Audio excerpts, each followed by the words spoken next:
Hello, everybody. Welcome back to the Pipeline Podcast, episode 129. I am joined by. Is that Connor I see? You weren't on the docket Where? today. Where is he? Where is he? Oh, you mean me? Okay, I thought you said there was Yeah. somebody in my room. I was like, whoa, What are you where? doing here, Connor? That's I crazy. don't know, man. I just fell into your stream. I just clicked on the StreamYard link you sent, and I was like, what is this? Is this some spam? And it led me Hmm. here. So, what up? How are you? I think you just hacked your way in. I Yeah, I don't did, know what yeah. you're talking about. Going into the mainframe. No, Connor, welcome to the show. Well, Welcome thank you so back, much. Thanks for everybody. having me. I'm just going to post over on my channel as well. Just be like, It's always hey, great. come join Darren's.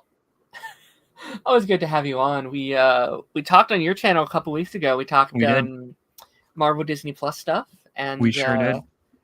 you know what? Like you've been like the last minute savior these last couple weeks because last week you were very like, hey, if this doesn't work out, you think you can maybe do it, and that ended up like not having to do that. But then again Sure. this week you were like our last minute savior of like 5 people this week couldn't do it, and I was like, man, last minute.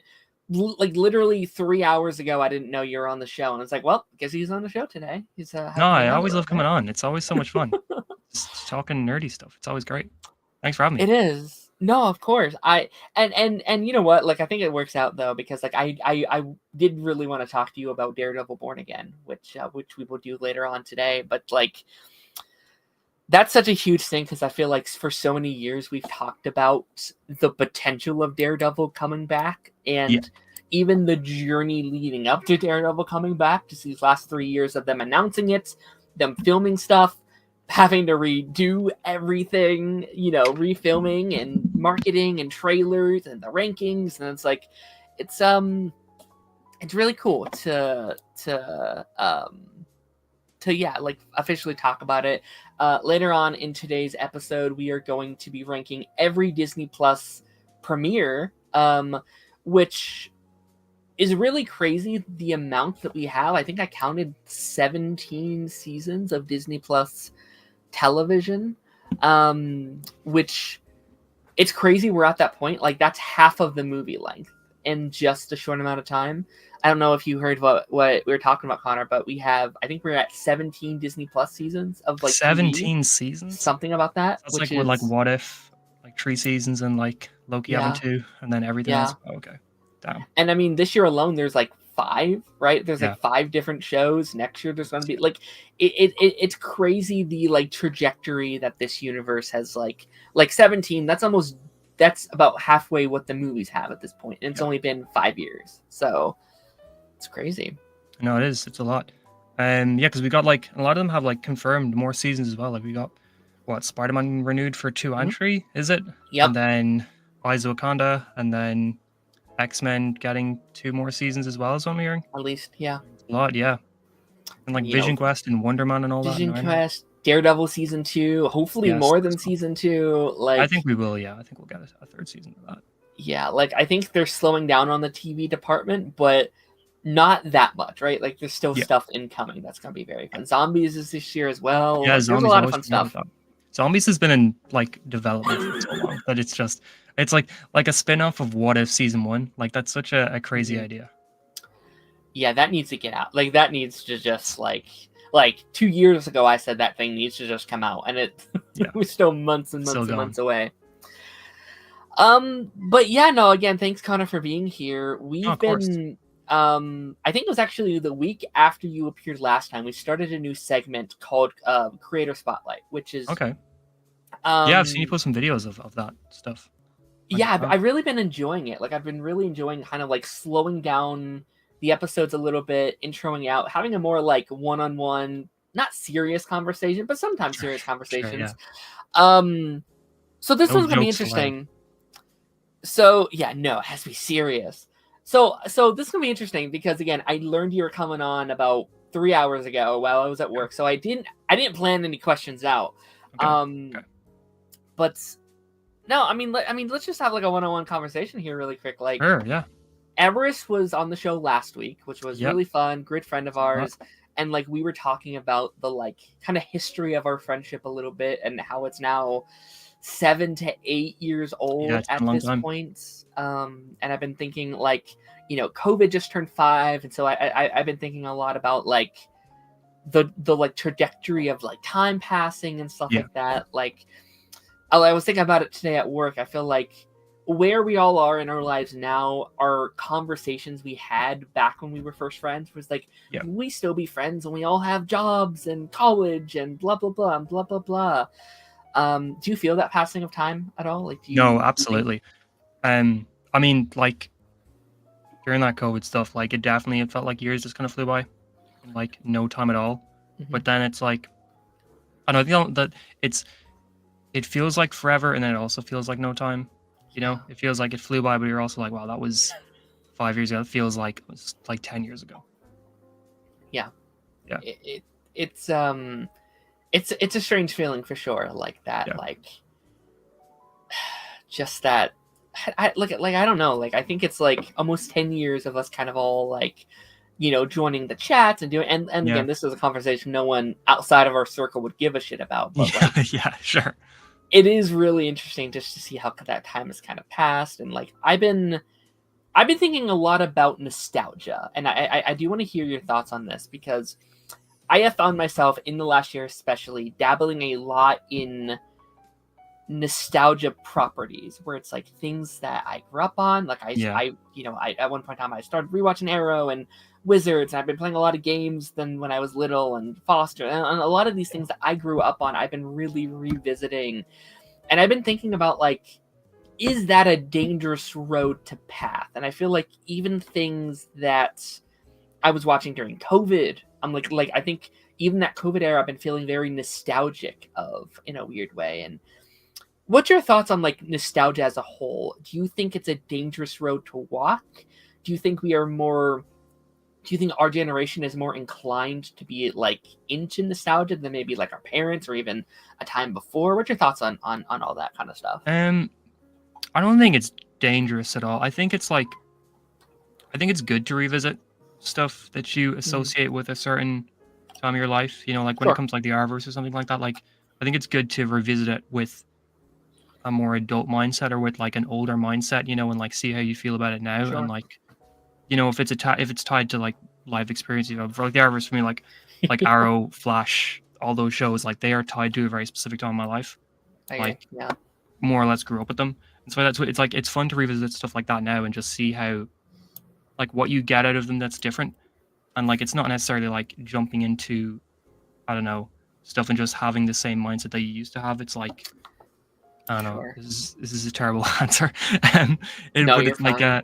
I think it's good to like just see if you're a different person now than you were because like I found like certain episodes of TV shows. It's like if I watch them in a very like Hmm. certain day, like a memorable day, then it's like it's tied to that feeling wise in my head. But then if I watch it now with a different mindset, like do I like that thing just because I liked it at a certain point, Right. or is it because I actually do like it as a thing? It's like I don't know. I felt like that a little bit when I rewatched some of Arrow, um, like 2-ish years ago. Maybe it was right around when like Superman and Lois was sort Mhm. of in like in the middle bit of its season. It was like around when the Arrows was ending. I was starting like at like a rewatch going through like a lot of this stuff. I remember like at first Arrow, I was like when I was rewatching, I was like a lot of this isn't hitting the same as it used to for me. Mhm. Like I don't know what it is, but it's just not hitting as much. And then like more it got into it, the more I was like, oh no, it is still hitting.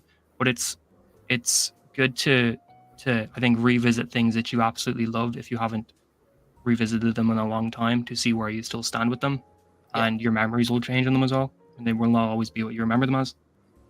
Yeah.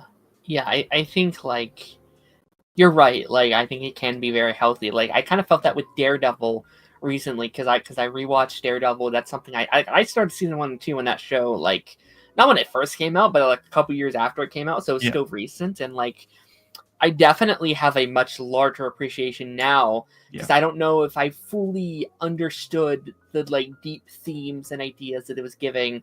I just don't know if I was like capable of those like fine motor skills and like the like all right, sure. these deep conversations and stuff at like seventh grade Darren would have taken away from it or whatever. But like I do think there is a danger in it sometimes, right? Like I do think there's a road where it's like, if you're only consuming If you're only nostalgic, revisiting that, yeah, it's yeah, not if you're exactly good. only living in the past. And I found myself, like, again, these last couple months especially, just like rewatching a bunch of stuff and craving, just like living in that similarity Yeah, that can be kind of dangerous. It's like, it's wait, your I should. comfort zone.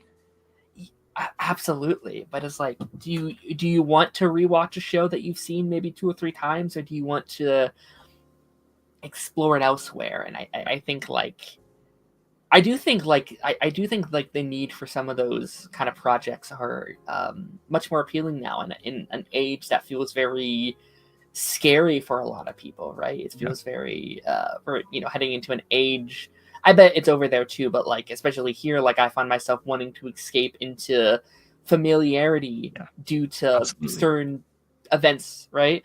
Yeah, Um, but yeah, no, like I'll be interested, and like, do you think it's getting more of a thing? Like do you think it's becoming more, because again, every day a new sequel series has been announced, yeah, a new reboot, a new whatever. That's something that wasn't really a thing as much 30 years ago. yeah. Do you think that's do you think it's do you think it's hurting the industry at all, or even our minds and how we consume media? Because again, I know you're very into movies and TV, Sure, yeah. like I think it's definitely like a bit of an issue because yeah, everything's getting remade, everything's getting rebooted. All the things that people are most excited for are tied to franchises or tied to like spin-off series or sequel series or remakes or something like that. Like every time a post as well and discussing film that's like an announcement, it's always related to something that people know about. I think yeah, that is because people haven't discovered that thing yet. Like nobody knows what yeah, their next favorite thing is going to be because they haven't discovered it yet.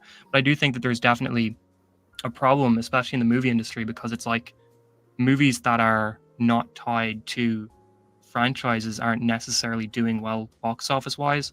And yeah, like that's not to, it wasn't live in the 80s or whatever. I can't say for sure if it was the same back then, but it felt like movies had a much bigger chance of breaking out yeah, as a fresh thing in the 1980s, 1990s, 2000s. But that mainly is because the internet wasn't really a big thing yet either.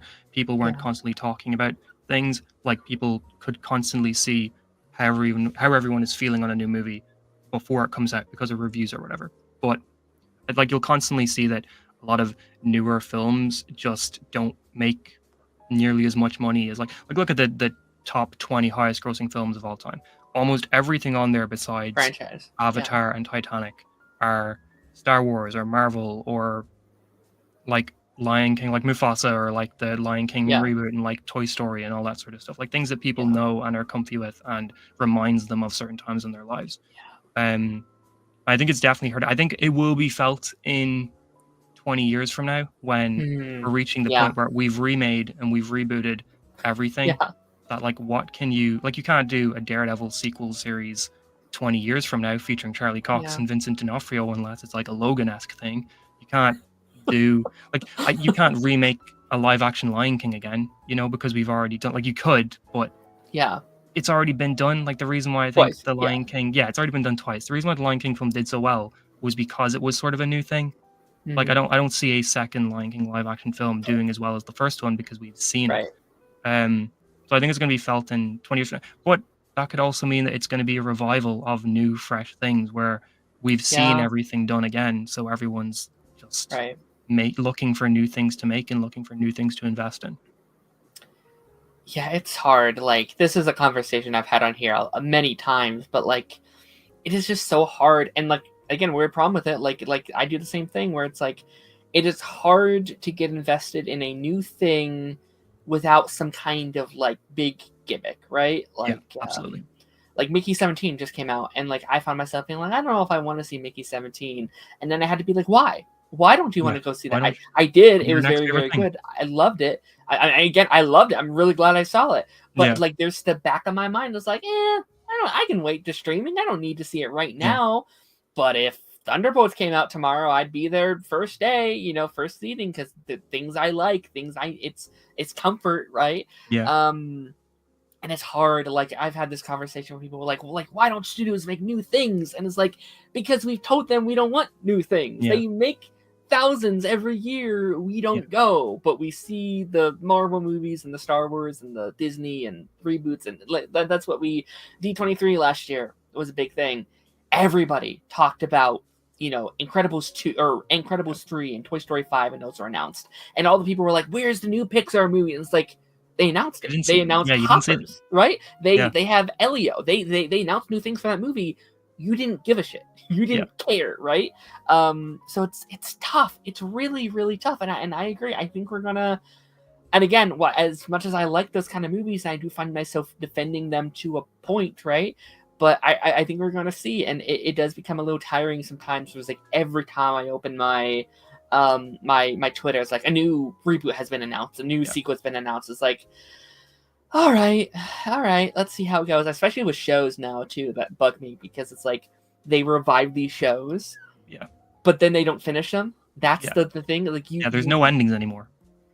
No, and this is something I talked about on my other show with my friend Taz. It's like we are heading into a very spot for this generation's of shows, and I don't want to sound like back in my day kind of. I don't want to do that, but like this next generation isn't going to have finished shows. They're either going to have revivals or shows that have 1-2 seasons that were canceled. They're not going to have their Breaking Bad, their Lost, their Arrows. There's, you know, Brooklyn Nine-Nines, as they're like, okay, 7 seasons, 8 seasons, and that's the whole journey.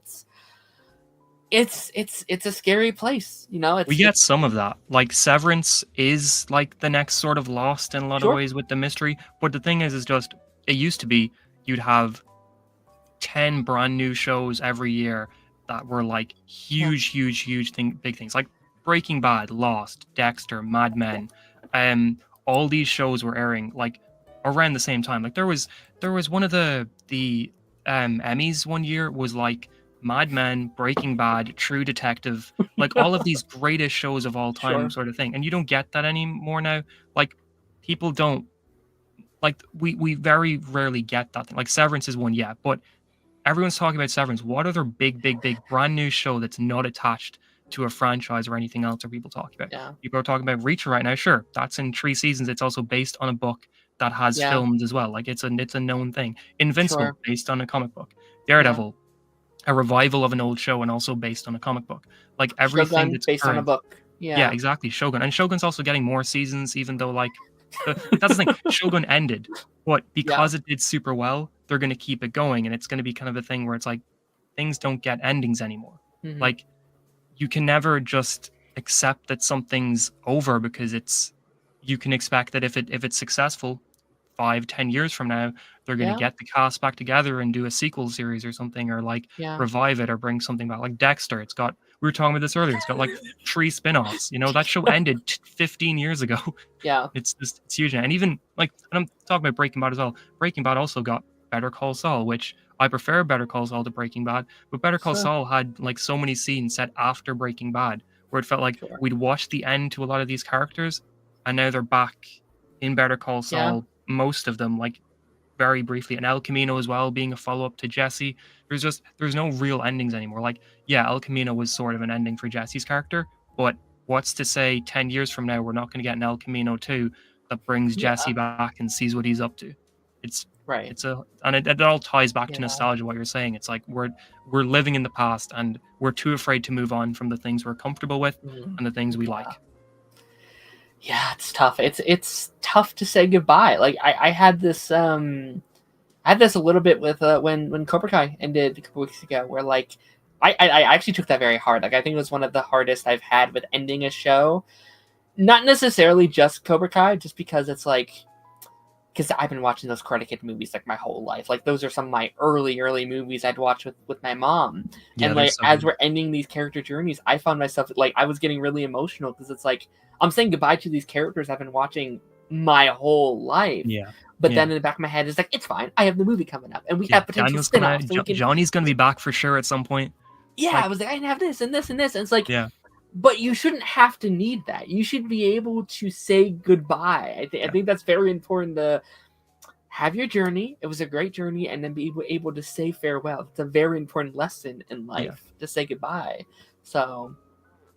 No, I completely agree. It's like it's also teaching a wrong lesson of like you Yeah. can't move on. You know, it's teaching this generation that Mm. you don't Yep. have to move on because you don't have to mourn something or grieve something because it'll be back in a few years. Don't Be you worry. back. These characters you love, like, it's not the same as, saying goodbye to Jack from Lost or something like that because it's Yeah. like we never got a Lost sequel series. Lost is a complete thing that you can finish out. Like Yeah. even like Deadwood is one of my favorite shows of all time. I'm rewatching that at the moment. Deadwood got a movie 15 years after the show ended. Justified, one of my favorite shows of all time. Justified got a sequel series there 2 years ago. It's like even these shows from the early Yeah. 2000s that have been forever over are getting like their sequel things. It's just it's there's no endings anymore. I agree. I again, I love a lot of these kind of shows. Like I love sequel series when they're done right and stuff like that. But like you're right. Like and like even me, like after Lost ended, like there's a part of my brain that was like, hey, maybe we'll get a sequel. Maybe we can see these We characters could. again. Blah blah blah. It's Yeah. like, but I shouldn't want that. I shouldn't need that. Right? It should Yeah. be okay to just say goodbye. Yeah. Um, we've on we've been on this for a second, but like I also just want to like ask about like your origins on YouTube as well. Just Sure. like how did you get started on YouTube? Like what was your kind of origin starting your own Sure. channel, stuff like that? Well, I really wanted to be a game designer for a long time. Like during Mm, school, I really wanted to be a game designer, and then I went to college for it for a year, and the maths was so hard. Like I'm not a maths person at all, and I knew that that was going to be like my kryptonite going into college, and it was. So I ended up like pretty much just dropping out after a year because I was like, can't do it. It's too much. So then I spent a while kind of like figuring out what I wanted to do, and I was like, well, the Arrowverse is coming back, and I love talking about it, but I've got no one to talk about it with. Why don't I mm, make some videos on it and see if they do okay on YouTube or something like that? So I made like Flash season 5, Arrow season 7, and Supergirl season 4 were the seasons that I was making videos on, and that's how I met you. You commented on one of my videos, and then you texted me on Twitter and were like, "Hey, there's like this little group of people who talk about nerdy stuff," and I mean, like that was sort of just yeah, it just kind of spiraled from there. I mean, it's not like I'm a big YouTuber or anything like that, but it was it was a really good escape to like be able to just yeah. take 25 minutes, 30 minutes and like talk about the shows that I was loving. Hmm. And then the following in the following months I went back to college to do film and television production. So and that sort of really started from making YouTube videos where I was like, I'm really enjoying editing these. I'm really enjoying talking about TV shows. Maybe this is what I should be doing in college and not, banging my head on a desk because the maths numbers are scaring me or something.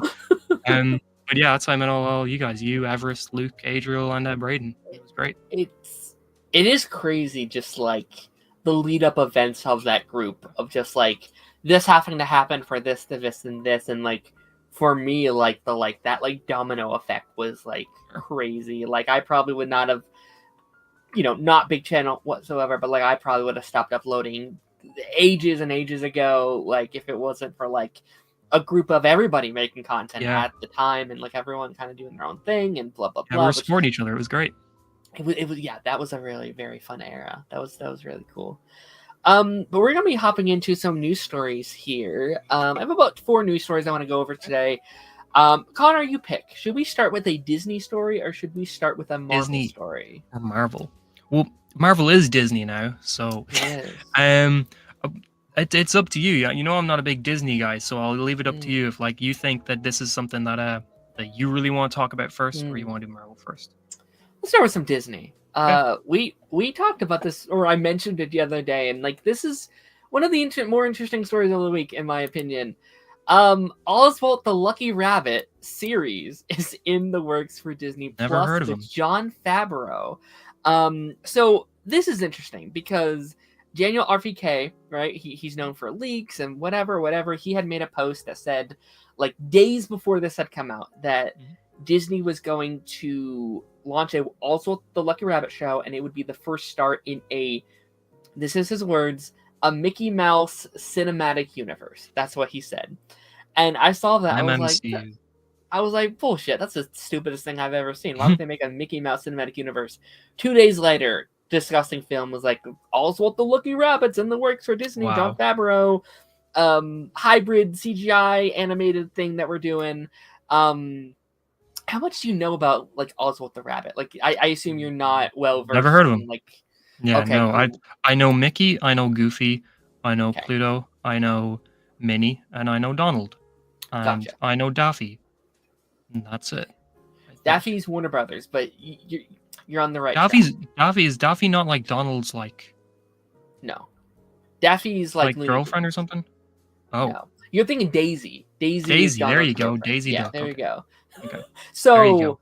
Got there. again, I'm not like an expert on Oswald, but Oswald was the original design for Walt Disney. Before Mickey Mouse, it was supposed to be Oswald being like the main mascot for Disney. And I know in a lot of parodies, a lot of like he's like over the years he's appeared in video games and stuff, like the like epic Mickey game that they had made like in the early 2000s was Mickey and Oswald together, and they've really written him into like the narrative as like the like long lost Mickey kind of character and stuff like that. I was gonna say like just looking off this if I just saw this with like no context of what the character was, what the name was, I would assume it's like like Baby Mario in Mario Kart.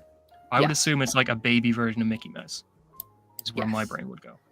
Yeah, no, like he's like very, very early Disney, like in like the 1930s, very old character. Again, like it's hard to talk about this because I don't know what like the tone or even like the plot of an Oswald TV show would be. And also like Jon Favreau is such an interesting choice for someone like crazy this. Choice. Like, especially if he's right and this is going to launch a new, like, cinematic universe for Disney, like, I guess Jon Favreau is the guy, right? Like, he's known for Marvel, you know, the live-action movies, Star Wars. Like, I guess he is a guy that you would want to launch something like that. I mean, I feel like the conversation about, like a live action, or just, like a cinematic universe for Disney I've talked about for many years. And, like, you know, they had Marvel, they had Star Wars. I was like, Disney has huge IPs, you know?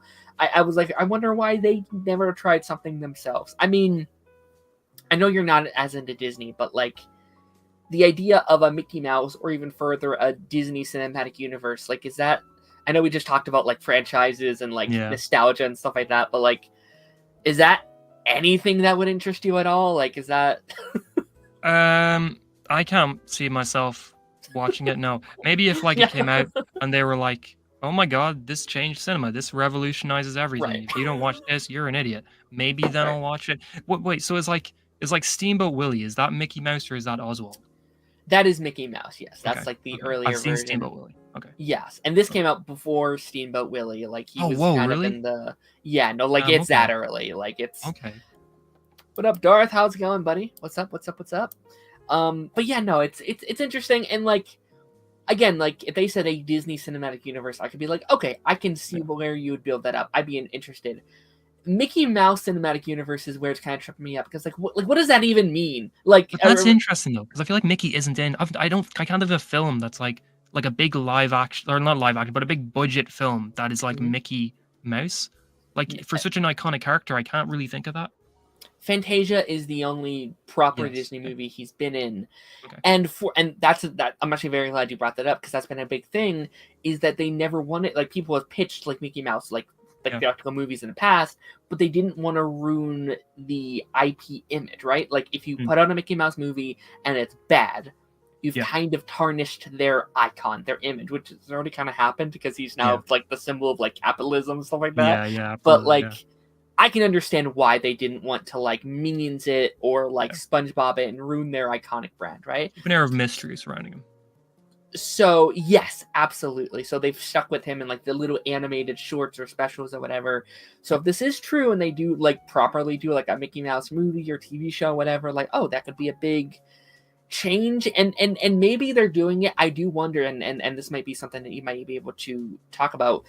I wonder if they're doing it now that Mickey Mouse is public domain. I wonder if they want to like combat everyone else doing their own like horror movie Mickey Mouse. Like I wonder if they're having to be like Mickey Mouse.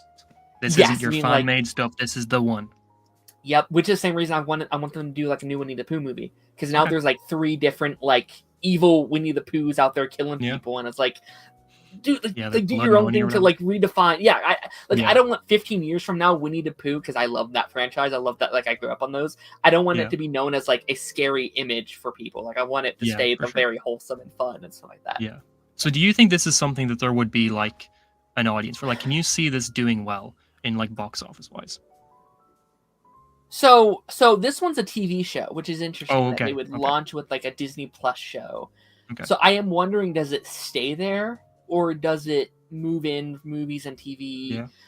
Again, it's confusing because I don't know what a Mickey Mouse cinematic universe is. Like, do you Yeah. launch this off of this a Mickey Mouse movie, then a Goofy Yeah. movie? Like, I don't know what that means exactly. See, if they say But cinematic universe, I would take that to mean it includes movies as well, because I feel like if it was just TV series, they would say like a shared Mickey Mouse universe, TV yeah, shared universe, yeah, something like that. absolutely.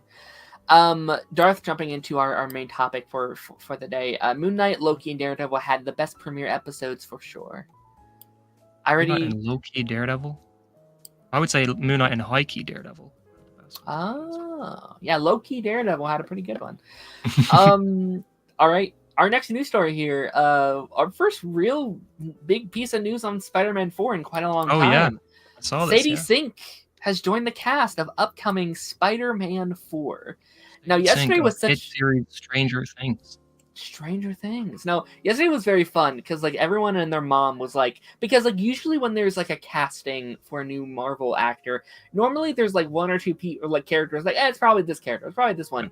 No one has any idea who she's playing in this movie. Well, didn't the Deadline article say that it was like they were like, oh, people are saying it's Jean Grey. Nobody's saying it's Jean Grey. That would be insane. There was, I know, like, what is it? Jeff Snyder said months ago, like, oh, she's the front runner for Jean, whatever. Why would Jean be in Spider-Man 4? That's insane. And like everyone was like, it's either Jean Grey or MJ, and I was like, we have an MJ. Like I know it's not going to be Mary. I know she's not Mary Jane, but it's clearly their MJ. Like, and that's really weird to like have like her be the MJ while Zendaya's there too. Like, you know how disrespectful that would be to Zendaya's character if they were just like, yeah, she's MJ. Here's the real Mary Jane, guys. Like there's so much like. Not let that happen. No, like there's such a like. Let's be honest. I think there's a big racism element to that. Where it's like, she's not the real MJ. She's black. It's like, no, she is actually. She is, like, it's the MCU's version, but she is MJ.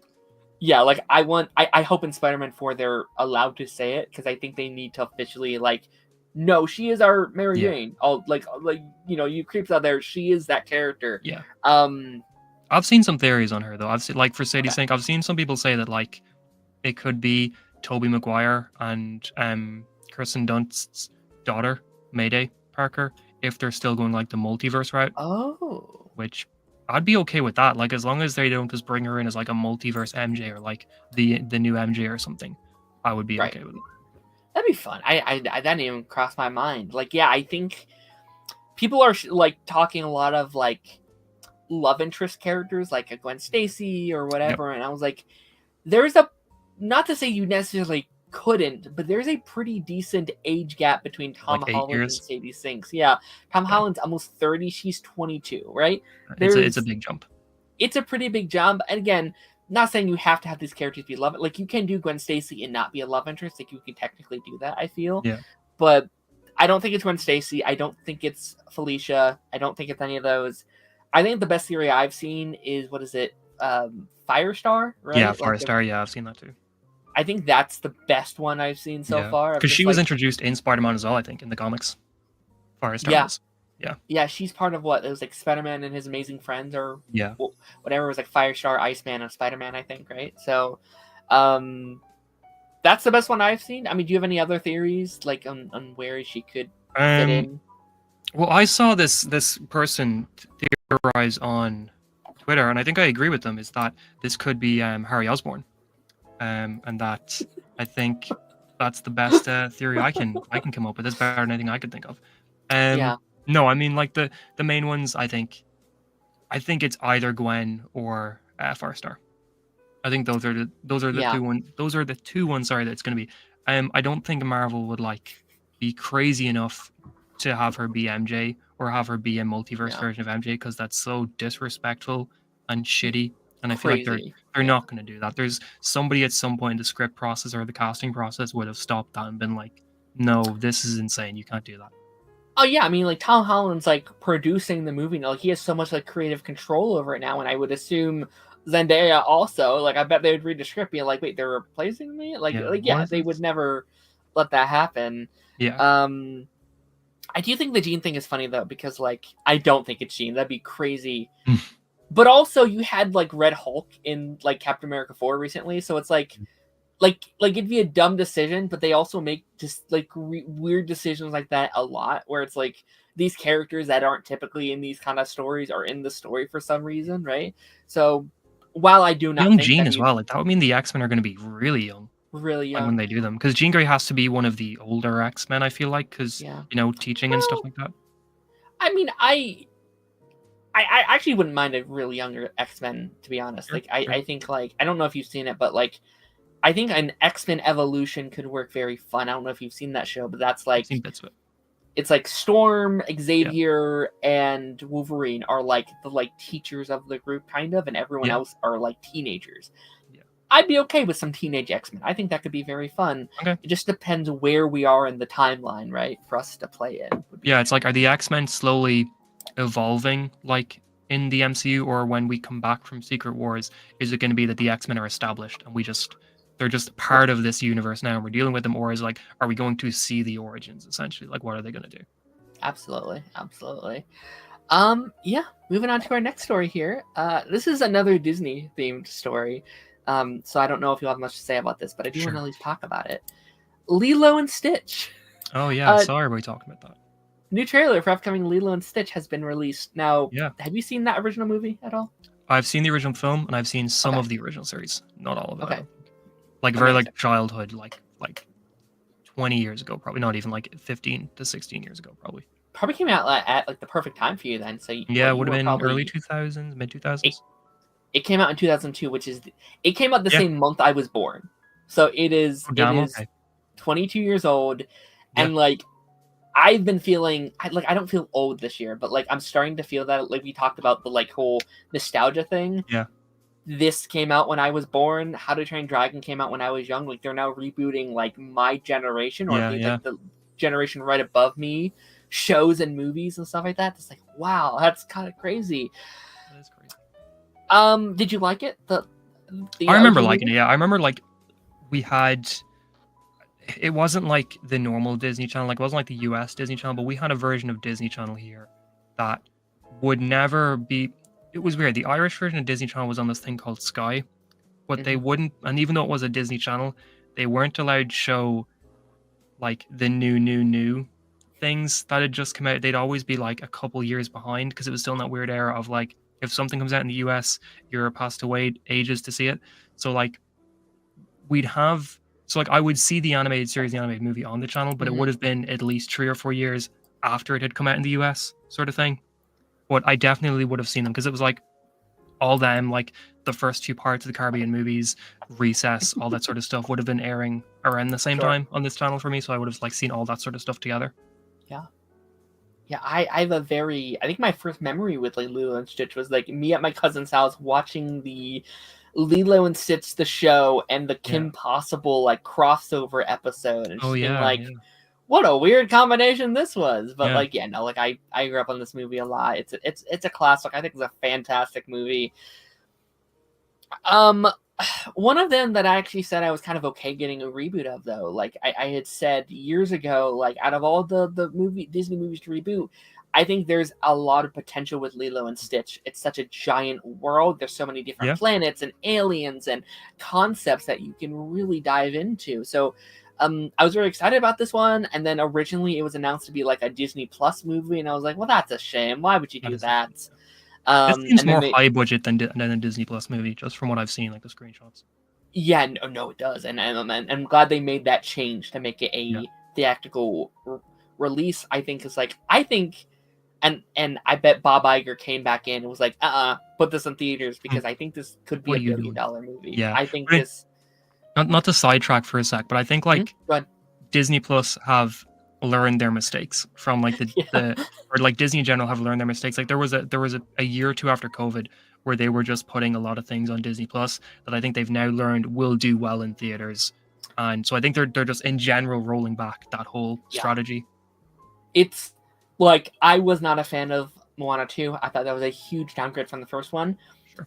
One of the best decisions Disney ever made, ended up making $1 billion at the box Yeah, office. yeah, Like, yeah, can you imagine they put that as a show? Like, it yeah, was made to be a show, you can tell, but like yeah. that's such a good like business call to be like, wait, it's a show for one of our most successful movies of all time. yeah, put it in theaters, make $1 billion. I think Yeah. Stitch is another one of those of like, It'll like make money. Stitch outside of the like Mickey Mouse Club characters, their most like merchandisable character of all time He's from like iconic. their main. Oh my gosh, yeah, he's adorable. Like I have a Stitch hat right down there. It's such a Yeah. like that trailer alone. I think just like the like cuteness of that character is so on brand with like a Yeah. Grogu or like a Groot that it will sell tickets easily. Speaking of nostalgia, do you want a nostalgic Lilo and Stitch story that's super short? Oh yeah, I'd love that. I remember one year on Christmas Eve, I was watching that Disney Channel, and I got my first ever Superman comic, which was the Death of Superman, with this giant like Superman and Doomsday fighting action figure thing that came with it, and the Lilo and Stitch movie was on the TV in the background.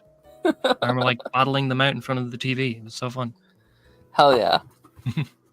Fuck yeah. But no, like I'm very hit and miss when it comes to these live action reboots. I very split. Like some of them I love, some of them I don't love. Yeah. I thought this one looked really good, actually. Like this one actually Some got me people really being on board with it. I saw like yeah a favorable reaction on Twitter. yeah like it again like it's interesting with like most of these when like before an even trailer comes out like, oh, I'm not watching, this is stupid, this is not whatever, which I get it, I really really do. But I think they found a really interesting balance with it. So it was like, yes, seems like the same overall narrative and story, but there's so much in that trailer I just don't recognize from the original movie. There's so many new bits and seems like story threads and stuff that like feels fresh, feels new, and I feel like I can go into this not just expecting the same movie I grew up with, but maybe a slightly different one, which is what I want from these. And it seems like a nice little balance. Like I liked Mufasa quite a lot.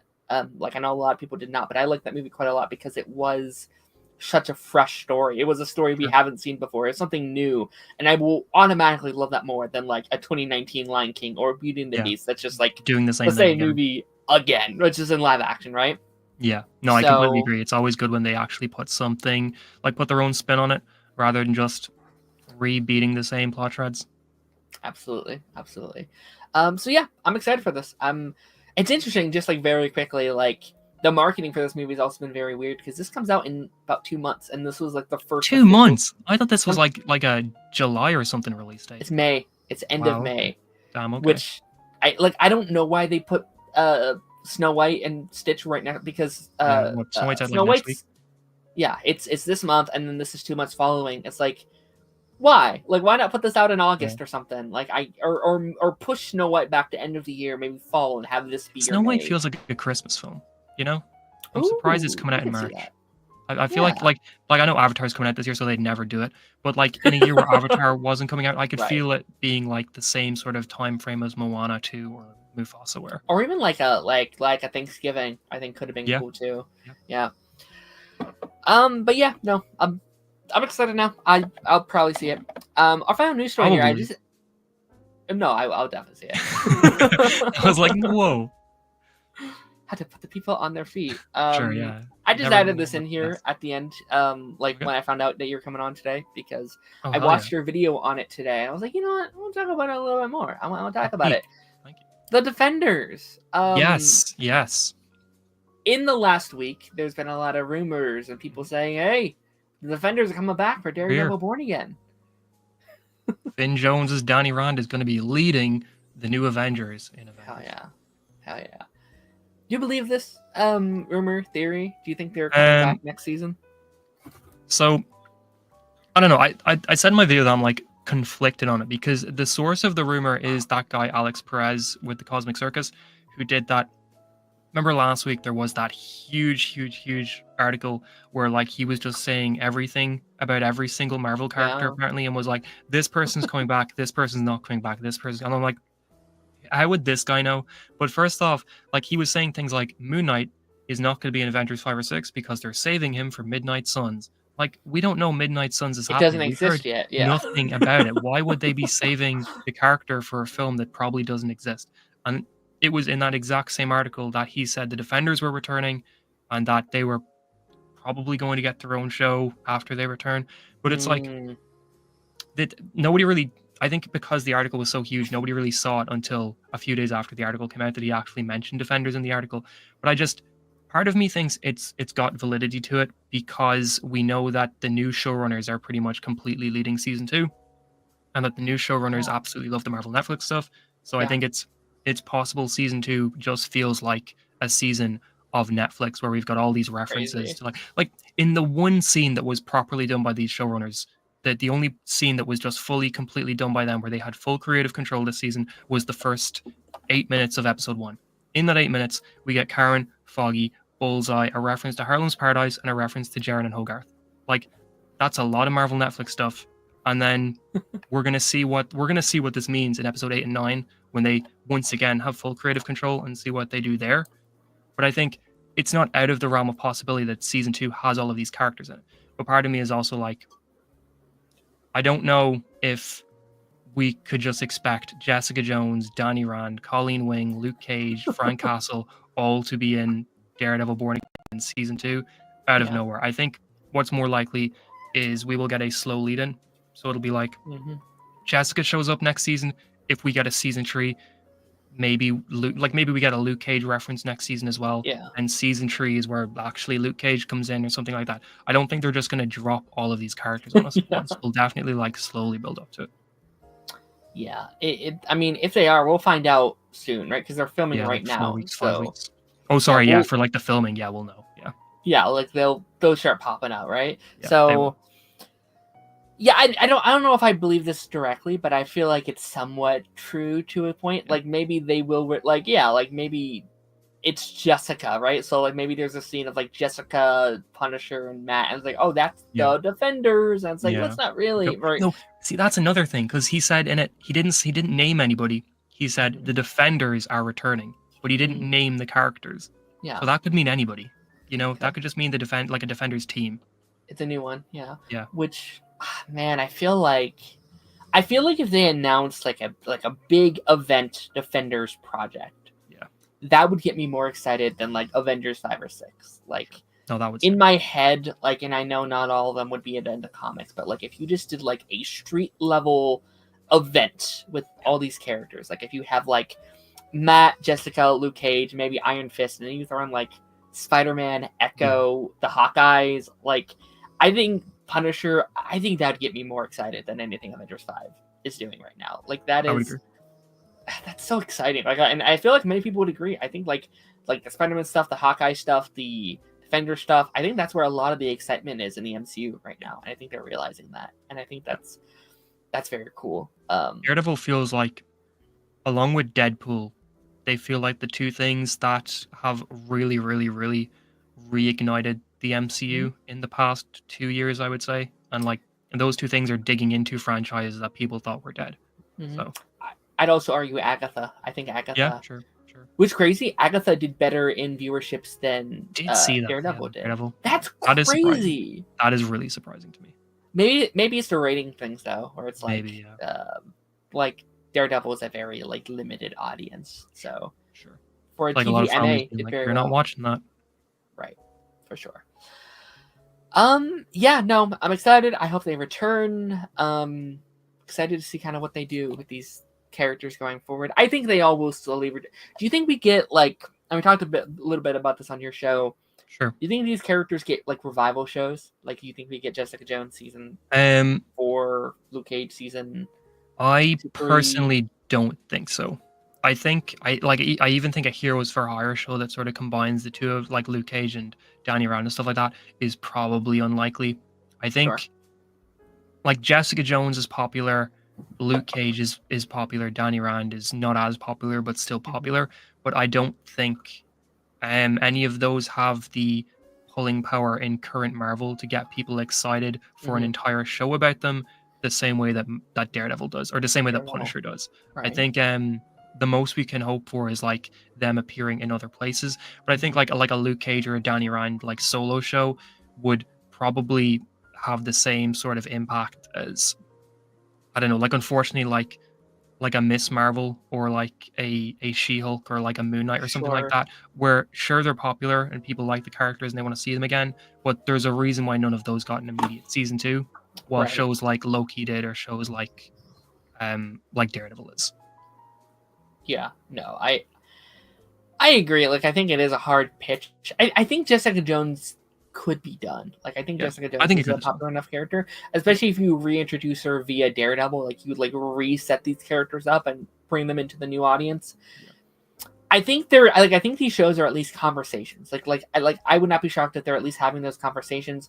This is now the second successful revival Marvel show after X-Men 97. Yep. That show did very well. This show seems to be doing very well. I bet they're looking at that roster and being like, even if it's like non-MCU stuff, like even if it's like Earth's Mightiest Heroes or Yeah, something, sure. they're like, The older cartoons, yeah. well, people want to see this back. And I know, Yeah. again, this is like the whole theme of the episode is like nostalgia and bringing shows back, and like Yeah. we're proving our very point that we talked about at the beginning of the show. It's like But we want to see things brought back. It's because we love them, you know. We want to see Yeah. more of them. in our defense, though, most of these didn't finish. Like most of these shows did get canceled. I feel like that's a slightly different situation, Yeah, right? yeah. Like Luke Cage didn't have a proper ending, right? So Well, you finished Luke Cage, did you? I did not finish it yet. Okay. No. Well, I will just say, while Luke Cage didn't get to finish, Gotcha. I do absolutely love the idea of where it ended. I think that is such a fascinating and like as a character, I think that's so cool. Like not cool necessarily, but just interesting. Where it's like, Sure. damn, that's definitely something. So I know I'm excited to hear your thoughts if you ever do get to finish it. Yeah, I'm taking a little bit of a break from my Final Four journey through, Sure. just because a lot of things are about to come. Things are starting to come back. You know, I just started last night. I started You for the first time. It was really fun. I like that show. It's so just like already. It's very like it's a very conflicting show already because they're Right. making this terrible person so interesting right off Yeah. the bat. I was like, I Love don't is want just- to like you. I love the monologues inside his head where he's just saying the most batshit crazy things, but then it'll cut to somebody walking in on him and it'll be like, oh, whoa, no, Joe is a creep. Like, his inner monologue is making sense of how everything's going, but to anybody else, he is a despicable creep. Like, it's so just funny to watch. It's really funny because he's breaking into this girl's apartment. And it's like, Yeah. dude, this is terrible. And then he's helping this little kid who has a terrible life at home. Yeah, And it's like, forgot the little kid, God yeah. damn it. Yeah. I'm endeared to this guy. But yeah, I put together a little tier list of every season of Marvel television in the like Disney Plus era We got of Runaways shows, of course. Dagger on here. Hell yeah. Maybe someday that'd be fun. Just like Yeah. combine all the Agatha. Marvel shows. Completely forgot to put Agatha on my list. I'm gonna double check my rating on Agatha real quick. So I'm really curious to talk about this because, like, you know, I have some. Oh, what the heck? I have my issues with some of these like Disney Plus Marvel shows and stuff like that. But here's the thing: I think most of the premieres are pretty good. Like, I feel like a lot of these shows start off very well and they tamper off, or you know, sometimes the opposite, where maybe they don't start off so well, but they find their footing. So I'm really going to see like this ranking from the perspective of only the first episode of each of these shows. I think are going to be very, very interesting. I should also say, prior to this, I did watch a couple reactions just to like refresh my memory on a couple of these. But a lot of these I have not seen in almost 4 to 5 years. WandaVision, haven't watched that episode in 4 to 5 years. So, are my opinions accurate? We'll see. I rewatched WandaVision, all of WandaVision, all of Falcon Winter Soldier, all of Loki season 1, all of What If season 1, all of Hawkeye, all of Miss Marvel, and all of Moon Knight right before we did your Disney Plus ranking in late 2023. Yeah. I rewatched, so I've seen a lot of them twice, but from What If season 1 onwards, I've seen everything once. Okay. Except for X-Men, which happens, you know. Oh, and I've seen the Daredevil Born Again premiere like 4 times. that's different. That's gonna be fun to talk about. Yeah, I'm excited to have a little conversation about Daredevil once we get there. So yeah, let's get this ranking started. Starting with WandaVision. Man, WandaVision feels like it was both yesterday and like a decade ago. It's such a crazy experience, kind of getting here. Like we've now had 17 seasons since that premiere. What's your thoughts on WandaVision, or like the first episode, I should say? I really like, well, I wouldn't say really like, I think that the first episode of WandaVision is just, it's very unique because almost for the entire thing, it's just like a sitcom, like an out of nowhere sitcom. Like, as far as I remember, the first episode pretty much doesn't give you anything to decipher what is going on or what actually is like like, what's the plot of the show here? It just seems like it's a random sitcom from the 1950s that happens to feature Wanda and Vision. And then I think it's why they released the first 2 episodes at once, because episode 2 is finally when they start to like pull the curtain back just the tiniest bit. Yes. But I thought the premiere was really cool. I thought it was really stylistic. It actually reminded me a bit of the Marvel Netflix shows, how all of them would be very stylistically different. Like Mm-hmm. the first episode of WandaVision doesn't feel like anything from the MCU that you've seen before. Like it just feels very unique and different. And it definitely works as a premiere because you immediately want to see more. Whether or not you're into the sitcom dynamic or the sitcom elements, you just want to know what the hell is going on. Like you want to keep watching just to solve the mystery or whatever. And I think that's maybe the only Marvel Disney Plus show that starts with like a mystery and makes you want to solve it. You know, like all the other premieres for the most part are just sort of general television premieres, but WandaVision just gives you a question almost and is like, keep watching if you want the answers, which is really cool. Yeah, I think like it's very good I think they put episode 1 and 2 together, because I think 1 by itself, all very cool, it is just kind of like a sitcom, and it's like here, you know, he's going to work and they're having dinner, and you know they have these mysteries here, and I think those two together work very, very well. I wouldn't say, I don't think it's one of the better ones on here, but I think it's so, like I think there's a lot better, not pilots, but like premieres or like you know, stuff that like sets up these characters, and it does kind of feel more like the first act or like the first 20 minutes of a movie versus like the setup of a show, if that makes sense. Yeah, I completely agree. So I was thinking maybe like a B. Like I think that's exactly what I was thinking. B as well. Like where I would put it. Yeah, so I think it's a solid start, but not the best on this list. Yeah, because it's like it really does just feel like the very beginning of something. Like it doesn't feel like you're watching an episode of a show. But on top of that, it's like it lives or dies by how, I guess, okay you are watching a sitcom sort of thing. Like if you just do not like sitcoms at all, this episode is probably going to be the most boring thing you watch. You know, like the characters of Wanda and Vision aren't going to be enough to make this okay for you, because I mean if you're tuning in for Wanda and Vision and you just want to see more MCU stuff, this doesn't feel like that, and it's not really gonna make you like enjoy it.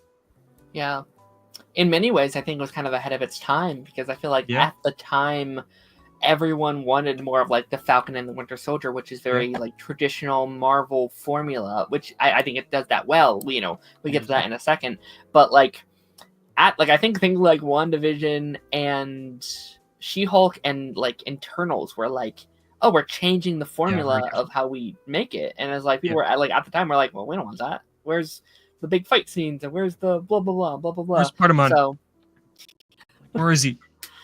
For sure. No, I agree. Falcon and the Winter Soldier. Man, I've been really wanting to like rewatch the show with the new Captain America movie that had come out, because like I liked Captain America 4 like enough, but then I look back at that show and be like, oh, this is like the Captain America 4 we needed. I feel like it's like that's the superior version of that story, I think. No, I completely agree. I'm maybe a bigger fan of Falcon and Winter Soldier than most. Like every time I see it brought up online or on Twitter or something like that, people are like, yeah, it's fine, it's whatever. Like I never see people saying it's terrible, but I never really see people say it's amazing or great too. I think Falcon and Winter Soldier was easily one of the best Disney Plus Marvel shows. I think that the finale is probably the worst episode of the show, but I think that the premiere sets everything up really, really, really well. Like they've got the same composer from Captain America 2 and 3. They've got the dynamic between Sam and Bucky in the episode is so good. You get Rhodey showing up for the episode where he comes in and has that conversation with Sam when they're there at the shield ceremony where they're putting the shield in to the Smithsonian, where they've got like the Captain America monuments and stuff like that. And then Sam sort of grappling with like, I'm just going to be Falcon. Like that's who I am. I'm the new Falcon. Also introduces Joaquin from Cap 4 in this episode. I think he might only be in this episode. Then there's like Batroc the Leaper from Cap 2 is like the villain that they're fighting in this as well, super briefly. Like this this episode alone feels more tied to the Captain America trilogy than I think Cap 4 does in a lot of ways. Like it Yeah. seamlessly brings the elements from the Cap trilogy and then applies them to Sam now that Sam is the central character and the central protagonist, and it deals with a lot of that. And then like you've got that great thing where Bucky comes in straight away and like Sam's like, "You've got the tree," and Bucky's like, "What's the tree?" And he's like, "Wizards, aliens, and was like wizards, aliens, and robots or androids, Yeah, yeah." androids, yeah. And like Sam's like, "Have you even read The Hobbit?" And Bucky's like, "Yeah, when it was released." It's just it's just Yeah. such a fun dynamic. I think they even had that Winter Soldier flashback scene in this episode Yeah. where Bucky's just going through a building, just killing people, and he's going to the person's house who's like the ancestor of, or like the father of the son that he killed or something. There's just so many fantastic moments in this episode that just continue throughout a lot of the series for me. Like John Walker hasn't even been introduced in this episode. He doesn't get introduced till episode 2, but like the show just functions extremely well with just Sam and Bucky. I think it's one of the better Disney Plus premieres easily. He's actually introduced at the very end of the episode. Like, oh, he is? Like ends with like the TV being like, "And your new Yes. Captain America Yes, is yes. blah blah," and he walks out, and Sam's looking Yeah. at the TV like, "Son of a bitch! Like there wasn't supposed to be a new Captain No, you're America." dead right. I'm thinking of the beginning of episode 2 when he runs out in the football field, like waving at everybody with the song playing. But yeah, no, you're dead right. Yeah, I this is one I had to like revisit, and again, I'm really excited when I can eventually like rewatch the whole show. Once I kind of get there on my big rewatch of the whole universe, but like, I think it's a really good premiere. I do like. I think it does a good job at like focusing in on like both sides of the Sam stuff and the Bucky stuff and where they currently are in their lives.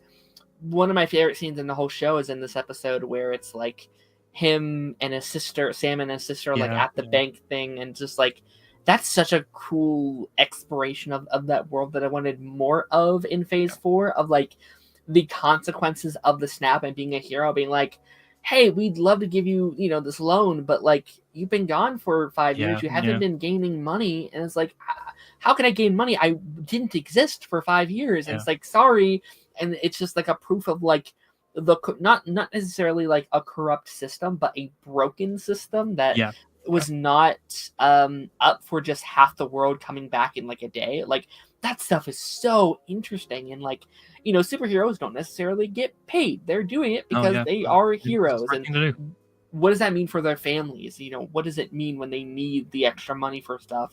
Like so good. I love Bucky's like little like therapy sessions. He has a little notepad and he's going through and like he's like accepting the consequences of the like Winter Soldier past and how it's all kind of coming to the forefront, and it's character decisions being confronted and shining a light on, hey, maybe these decisions weren't the best one. How do we move forward? So I think it's pretty great. I do think it's funny that Rhodey like won an award for this episode, and like I don't know if you remember, he's like, "Why'd I win? I was there for like 10 minutes. Like what the hell? I won an award for this." That is insane. Just on your blip thing, real quick. I think Falcon Winter Soldier and Hawkeye are the only 2 Marvel projects to properly deal with the blip in like a good way. Yeah, I think this should have been. Like, it's been my pitch forever. I think this should have been a movie, like maybe like a 3-hour movie. But it should have been the first project in Phase 4. I think this should have been a first, like, post. WandaVision's fine being the first show, but I think this should have been the first movie in Phase 5. I agree. Think this would have been such a good, like, launching point of, like, the perspective from, like, the, like, ground level and how people are affected and stuff like that. Like, it's so good. Agree. Where would you put it? I would probably put it in like a high A. I don't think I'd put it in an S necessarily, but an A. On A? Okay, cool. I agree. I think it's pretty great. Yeah. I'm excited to rewatch it. It's so good. I might rewatch it soon as well because it's so good. Loki Season 1. What do you think of Loki Season 1? Episode 1, I should say. I am a huge fan of Loki as a show as a whole. And I think that the first episode, while not necessarily like the highest highs of the show, I don't think it's even the best episode in like season 1 or anything like that, but I do think the premiere is really good. I think dropping Loki into the TVA, and we're learning what the TVA is along with him, like while he's sort of being dragged through this whole process, and like Miss Minutes and Mobius and all that sort of stuff. And like the thing where he gets dropped in, and then every time he says something, a page gets printed out and just placed on the thing. No, I think it's a really enjoyable episode. I think Tom Hiddleston plays that just constantly frustrated character extremely well, where he's just getting so fed up with what's going on, and he's learning he's powerless, and he's learning that like nothing that he thought was the most important thing in the universe is actually important anymore. Like the Infinity Mm, Stones are now just paperweights and stuff like yeah. that. Like it's so good. I really enjoy it. I think it's a very fun episode. Yeah, like I think it's very interesting because like it's technically the first time we're properly meeting this version of Loki. Yeah. And I remember there was a lot of controversy at the time of like, oh, what, like character deaths mean nothing and they can just Yeah. bring him back and blah blah blah. And like, yeah, they're right, but I think the way I now love this version of Loki so much more than the original version No, of Loki. same. Like Same. I love this guy, and like I know there's criticisms that like, oh, we like we redeemed him too fast and blah blah blah, but like I like that this episode is just like, and a lot of Loki is just this, but like it's just a long therapy session for Loki to like Yeah. break down every decision that he's made up until this point, and how he Yeah. got here, and like I like his like the like Avengers did this, and it's like, yeah, but they were supposed to. We're talking about Yeah, you, yeah. actually. Like You did what you that's weren't supposed to. They did what they were supposed to. There's a yeah, difference. Yeah. it's so good. Like Mobius might be in my top 5 MCU characters of all time. It's so good. If not my favorite. I love that man so much, and they instantly just have that back and forth chemistry. Yeah. And you know what? Looking at kind of all these early shows, I think they all did very well of like having that back and forth chemistry. Like Loki, Falcon, WandaVision, Hawkeye. Like I think all 4 of those shows do very well at like having that main back and forth chemistry. But Yep. Loki was always very good about that. What are you thinking for Loki? So personally, there's only 2 that I think are S worthy, but if you want to put Okay. it in S, I'm okay with it. But like for me, I think Loki's like an A, but like Loki season 1 is an A, but I'm okay putting it in S if you think it's an S. I was thinking A too. Okay. I don't, because I think there's another Loki season I'd put in S. So Yeah, no, I'm the talk exact about same. that then. Okay.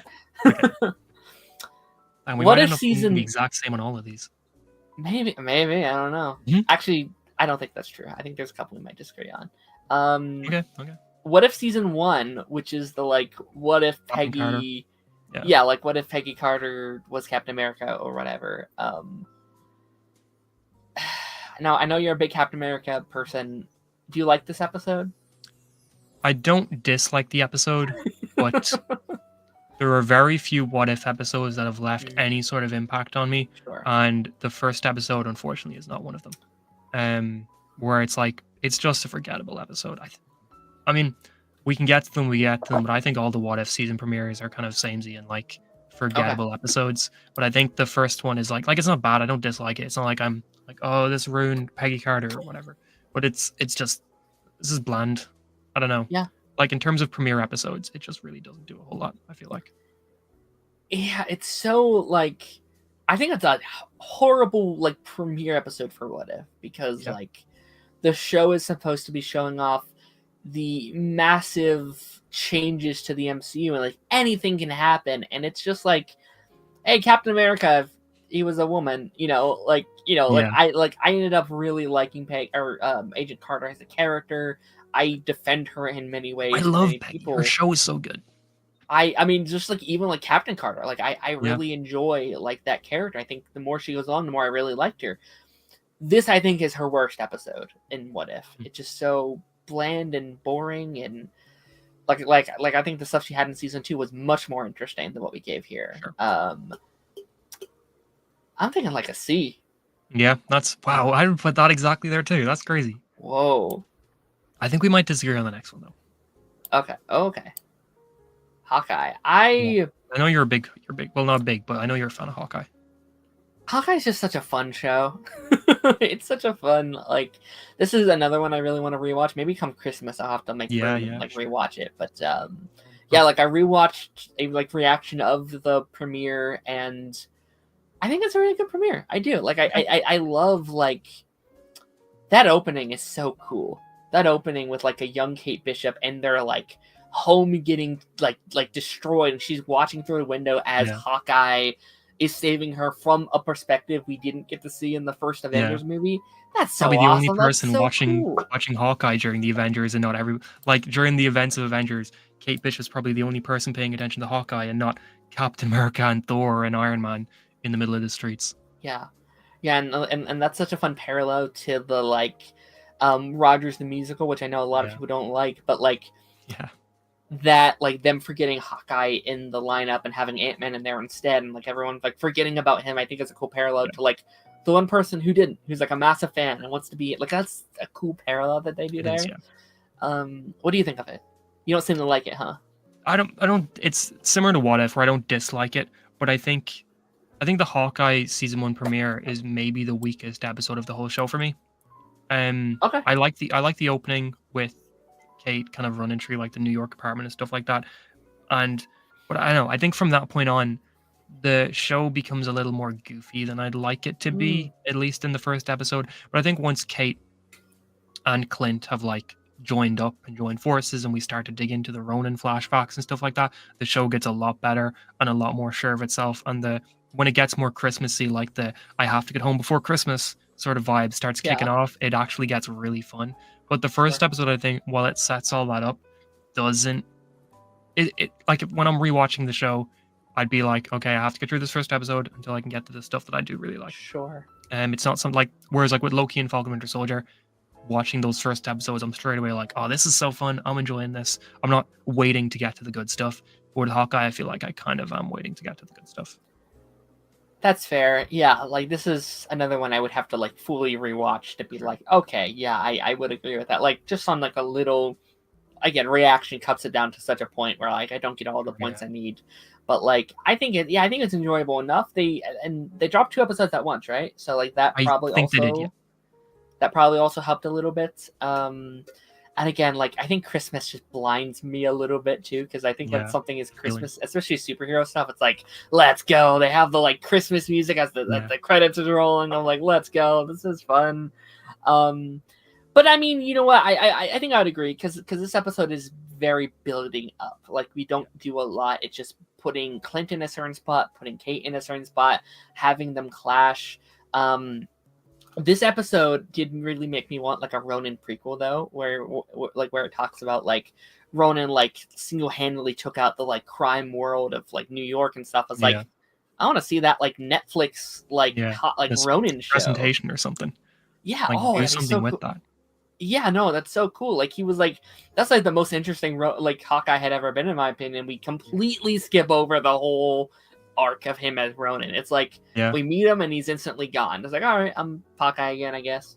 This is just such a blind spot for Marvel in general at the moment, because it's like, so did Matt get blipped? And if he didn't, was he fighting Ronin at any point during the past? Like, was there a point where, you know, Matt shows up to a place that Clint is just tearing through and like they have to fight because Matt's like, you can't kill these people, sort of thing? Like, that's the sort of stuff I want to know about. That'd be such... Yeah, I think you just pitched a great like Daredevil episode for next season or something. Because like, I think we need an episode. I would even be down with 2 that are like a prequel episode, filling in the gaps of from the end of Daredevil, to where we are in Born Again. Because like that's so important. Because it's like where they... Sorry, you go ahead. No, yeah, like we end that show literally having them be like, we will never let this happen again. He will stay here this time. Clearly failed. How did that happen? How did he gain the respect of the people where he can become mayor? You know, where's, you know, like how did their law firm go after they officially rejoined? That stuff I need to see. That's the thing I would like to see. Like have maybe like season, we know it's going to be 8 episodes, but like have this like 2 extra episodes that are relatively like filler that just fills in the gap a little bit. I'd love that. I'd be super down with that. Because it's like, it would change the... I don't know, if we knew who was blipped and how long they were blipped for, it would completely change like the reaction to the first 8 minutes of Daredevil as well. Because it's like, if Matt, Foggy, and Karen all weren't blipped, they've been working together as Nelson, Murdoch, and Page for 8 years, like by the time that Foggy dies. But if like Karen got blipped, or if Foggy got blipped, that means that Matt had to live already for like 6 years without him, then got him back, and then he died again. Like, this would change so many little like interactions and stuff like that I'd love to know about. I agree. Yeah, like, I mean, and like that's what we thought it was going to be originally. Yeah, Like when they we first did. pitched the show, I was like, oh, guys, it's fine. Foggy and Karen aren't just not in it because they're blipped away in The this blip. place, like during the blip, and We'll they'll be come back. back at the end of season 1. Perfect. That'd be super cool. That would have been Uh, such a good idea as well, though. and that'd be such a sick way of like Yeah. keeping them out of the show, but like, oh, but don't worry, guys, they'll come back, right? Yeah. But I would have loved that. Wow. that'd be so sick. Why aren't you running Disney Plus? Where would we put this episode, do you think? Where would you put it at least? I would put it in like a low B or a high C, but where would you think? I was thinking B. Oh, you were thinking B as well? Okay. Yeah. Okay. Yeah. I would agree it's probably one of the weaker episodes. I think this and the last episode are probably the weaker ones, and then like what is it, 2 through 5 are like really solid. Yeah. 5 ends with like the reveal of Kingpin or something, and it's such a good reveal. I remember that where it's like it's on a phone, but then the credits start playing, and the credits end with this looming like art shot of Kingpin over New York City, and I'm like, that is such a cool way to do that. I always disliked that actually. Like Really? I was always mad that they like did it on a phone, where it's like you had to really squint in and be like, oh, I wanted his return to like have more punch, I guess. Be like, I don't know, like a voiceover. I think like would have been really cool if you just like pen over the city and be like, Hawkeye, huh? Or like something that's like, I don't know. Something like something that's like, oh, like because like I remember being like, is that him? Is that him? I think it is, but I can't really see, you know. But no, that's very true. Yeah, that is very it's fair. still fun. Yeah. We're existing a like a lot in these middle grounds, which I think is like a good like representation of a lot of these shows that just are in those like middle areas. I mean, it's like I'd put Falcon Winter Soldier and Loki probably in S's, but like I would like as a whole, but I would put like WandaVision as a whole in B. I'd put Hawkeye as a whole in B. I'd put What If as a whole in C. Like the premieres do feel like a good representation of like the shows. Yeah. Miss Marvel. Interesting. What do you think about Miss Marvel? Oh, okay.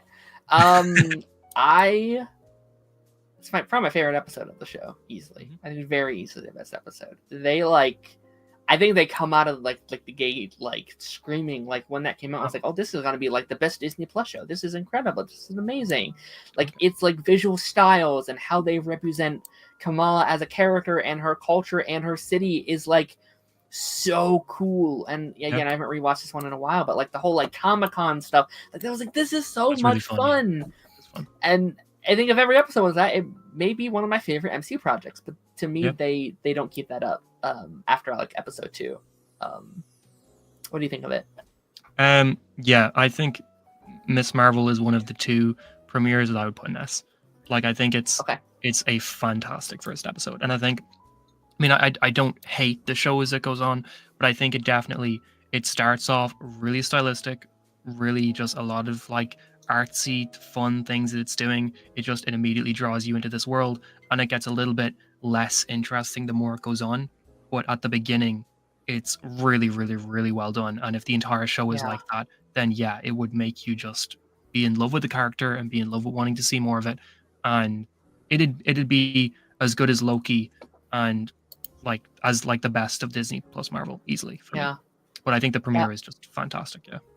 Yeah, it makes me so sad when I talk about Miss Marvel, because I often rate it kind of lower, just because I do think it's like a very messy show, and it sucks because I love that character so much, and I think this actress and the character and like the potential there is so, like I really hope Miss Marvel can get a second season under a proper showrunner and a proper like 8 to 9 episode season and a show bible, and like she's a character and an actress that just like deserves that level of like partnership. Like, man, like imagine like a 13 episode season that like really goes into like the coming of age aspects of her character and her powers and like her like community, and like it could be so cool.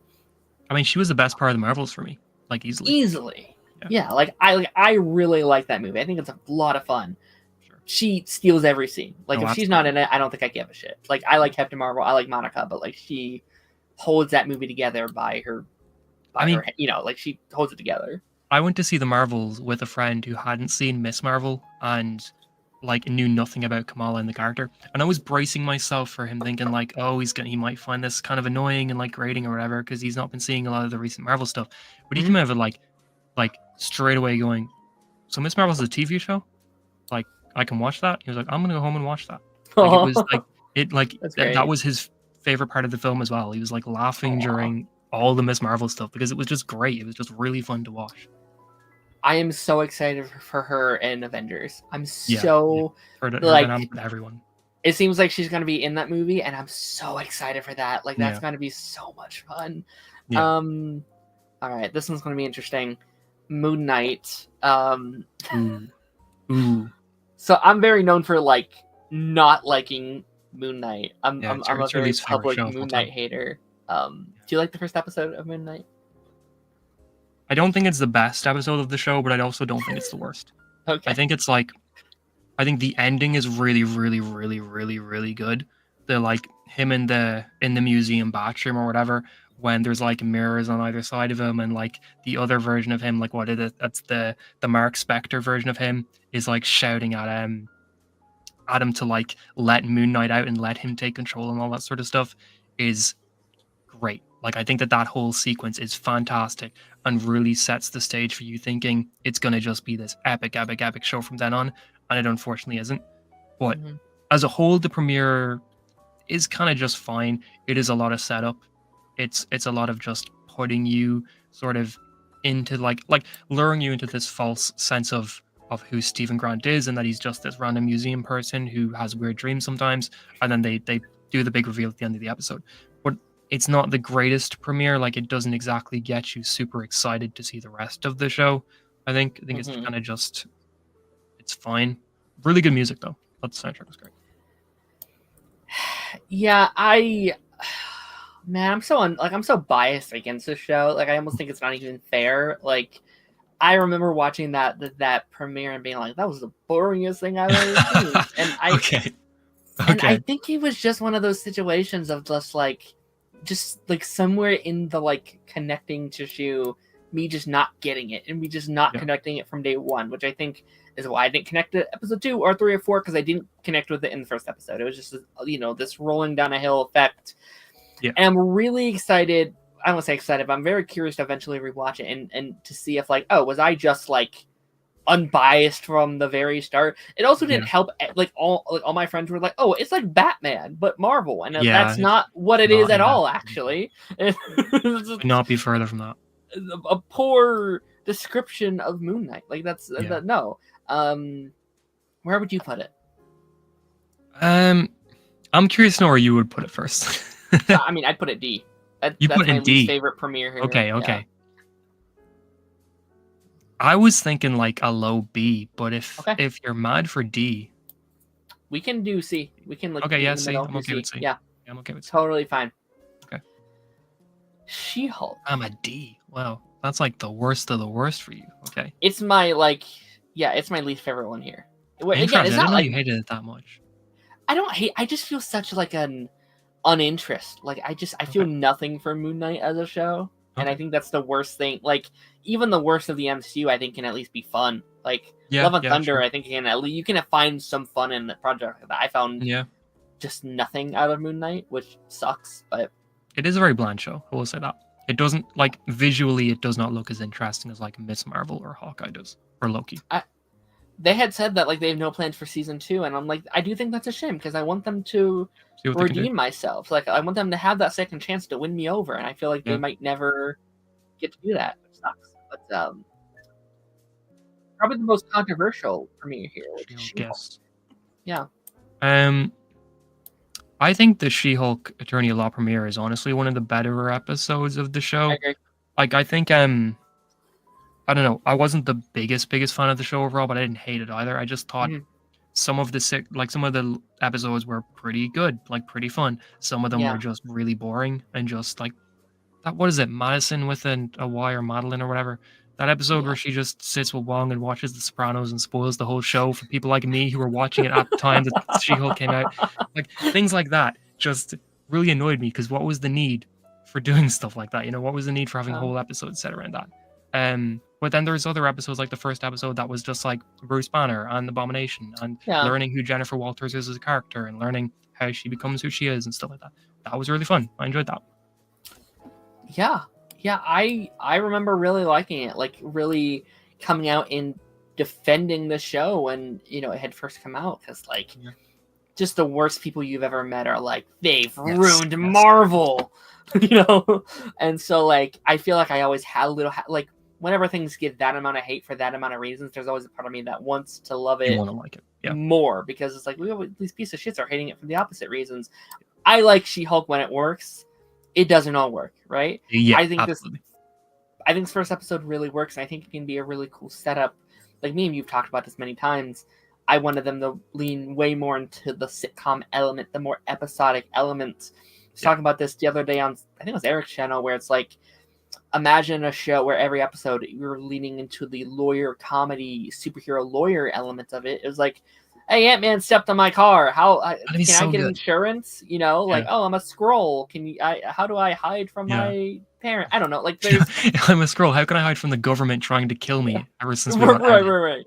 Like, there's the so possibilities are endless, and like, even if you give her like an animated sequel series or something, like I would love just to explore that world. Whereas like Matt Murdock is the more like everyday lawyer while also being a superhero. I love the idea of like superheroes needing lawyers or superpowered people needing. That's such a fun concept for a show. That's so awesome.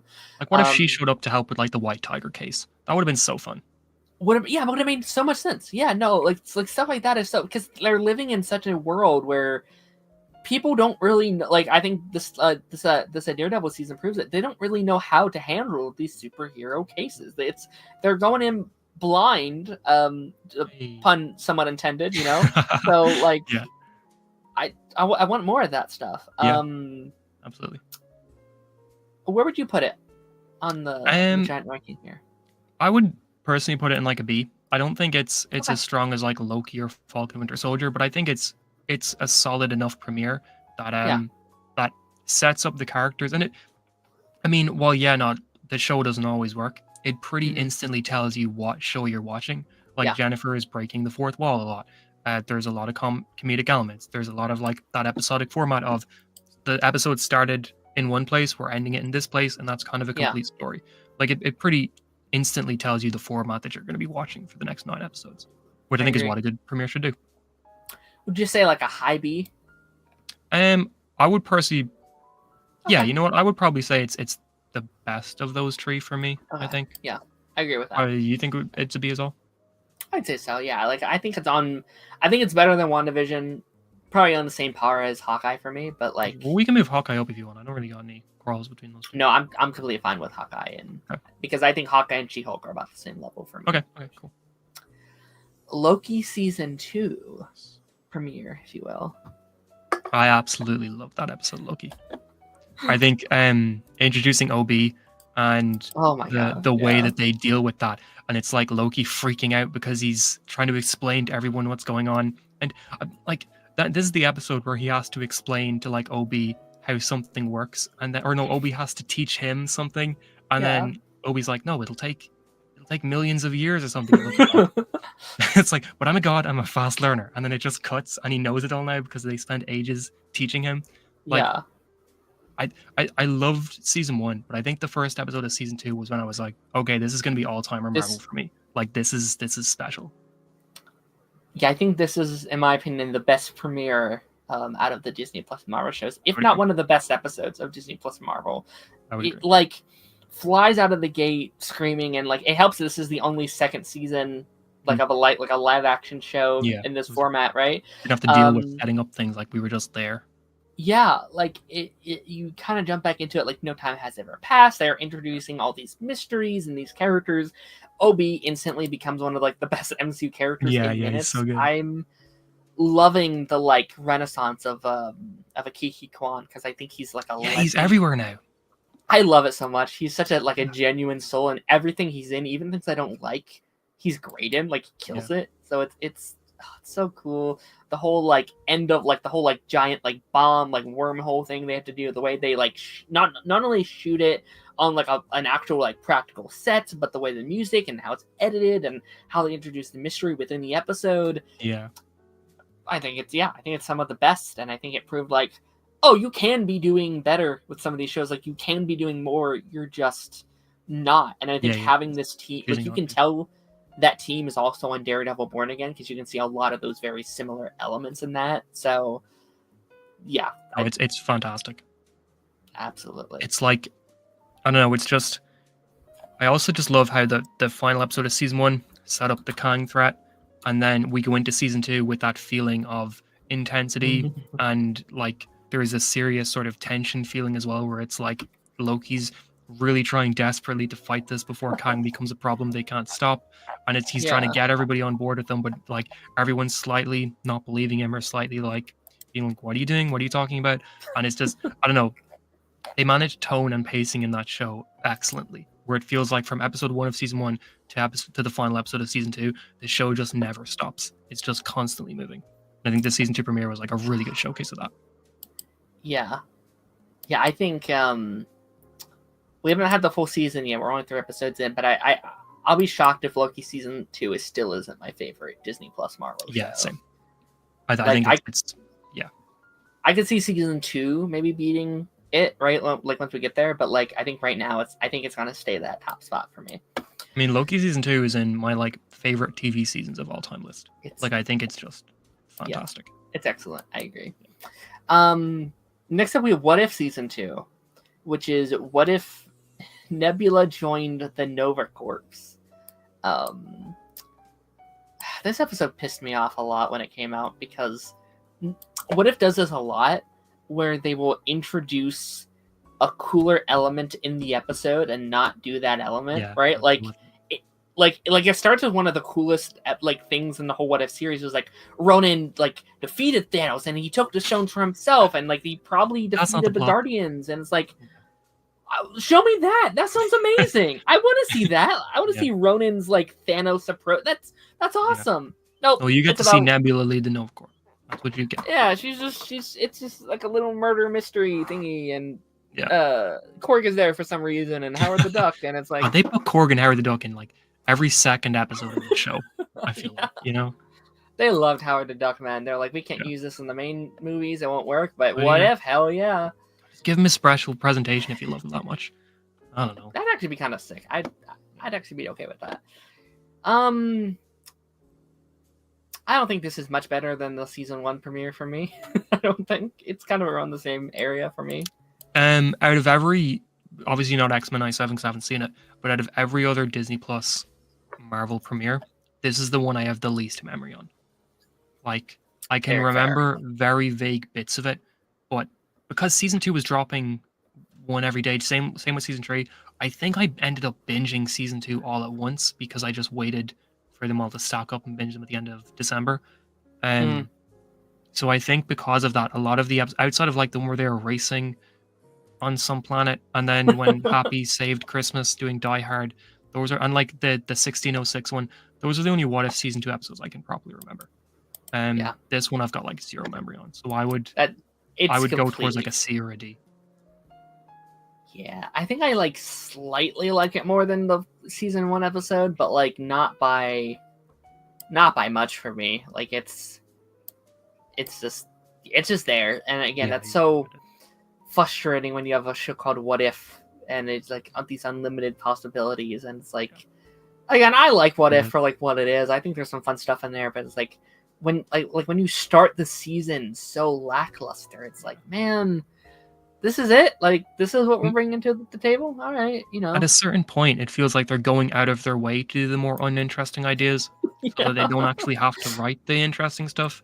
And, like, I don't know. I remember everybody was calling out season 2 for being like, well, why isn't all of these Phase 4 characters in season 2? And they're like, well, just wait. Season 3 will have the Phase 4 characters. And then it ends after season 3. Like, it's insane. They technically do, but they don't do a lot interesting with the Phase 4 characters. And Shang-Chi's super briefly in like a Western episode, and the Eternals for one of the episodes. I do wish we could have got a season 4 though, because I do think they probably, because they did the first 3 pretty closely together. Yeah, like they season pretty 3 much was were the lesser, production ones. Yeah.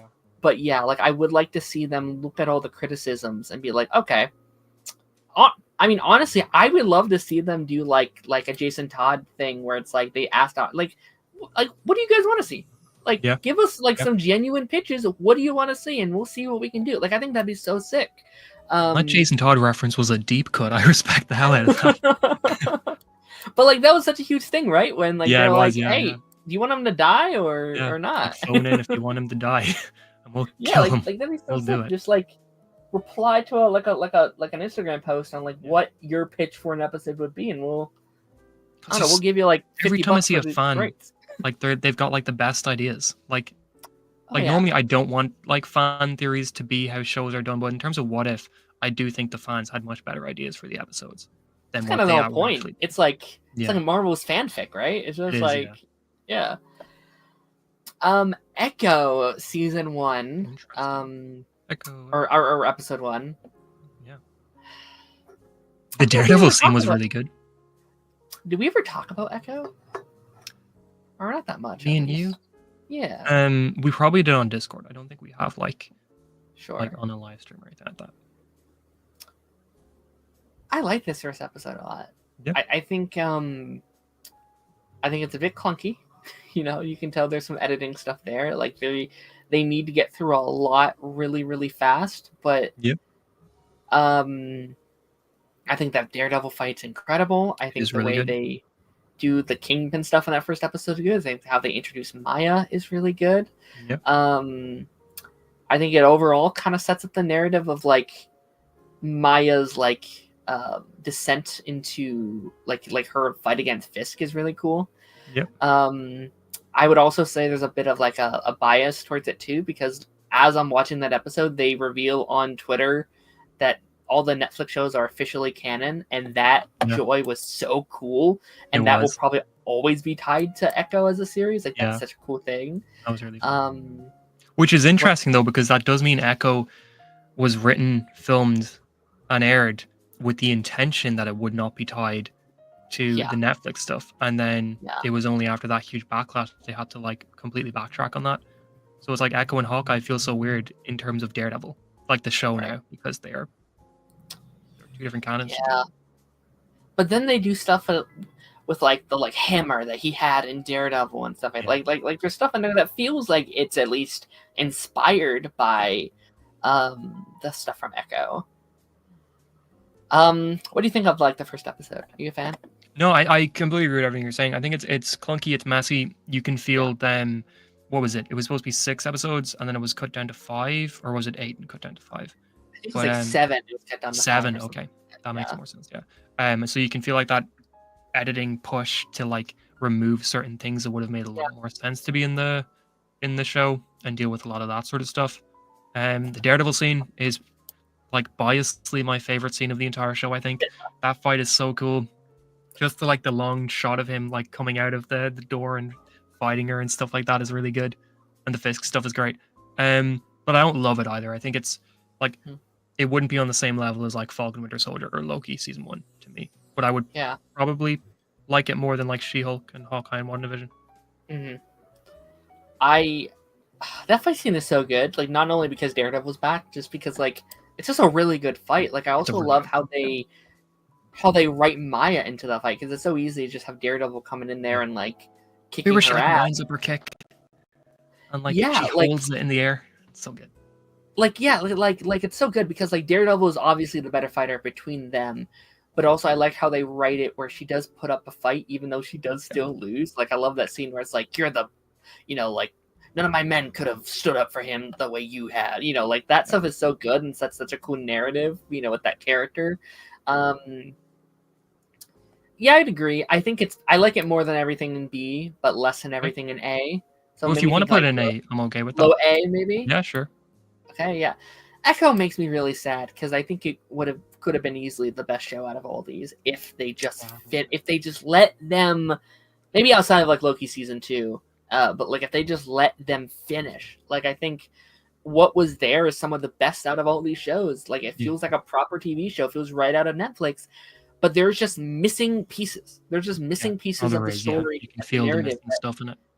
Yeah, it ruins it, where it ends up being one of my least favorite, just because it's just not finished. Like, same with Secret Invasion, I just can't like properly rate it higher because it's just missing, and that sucks. No, it does.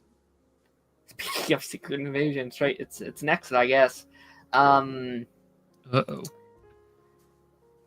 That's gonna be interesting. I think the first episode is weirdly, I think, one of the better of Secret Invasion. I feel, well, not. Okay. Didn't they kill Well, Maria not- in this episode? They do. You're right. God damn it. Maybe I just don't want to like admit defeat, because I was very positive at first. You Like, were, those yeah, first I remember that. four, I mean, I I was was for a like- bit as well. I thought it Like- was going to be great. Like, I was like, guys, these like first four are really good. I like they're doing this and this and this and this. And it really was episode 5, and especially episode 6. I was like looking back at those episodes, and I was like, oh, it kind of always sucked, didn't it? They fundamentally didn't do these things they should have done, and like these things set up in episode 1, 2, and 3, like, weren't that good. Like, I just thought they were good, kind of thing. And it's like, oh man. I don't know. I think it's a solid foundation. Like, I think they do some really cool things here. But again, like, looking back at it as a whole, it's like, well, this character didn't get the full arc, and this one didn't, and they did this with this, and killed off Maria Hill for literally nothing. Yeah.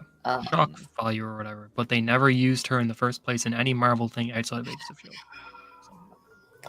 I hope they bring her back, like, via, like, Secret Wars and stuff like that. I hope. Make her an LMD like Coulson. Say they cool. did that. What do you think of the first episode? Yeah, I do remember that when it came out, I was like, yo, this kind of sucks. I was like, those trailers were so good.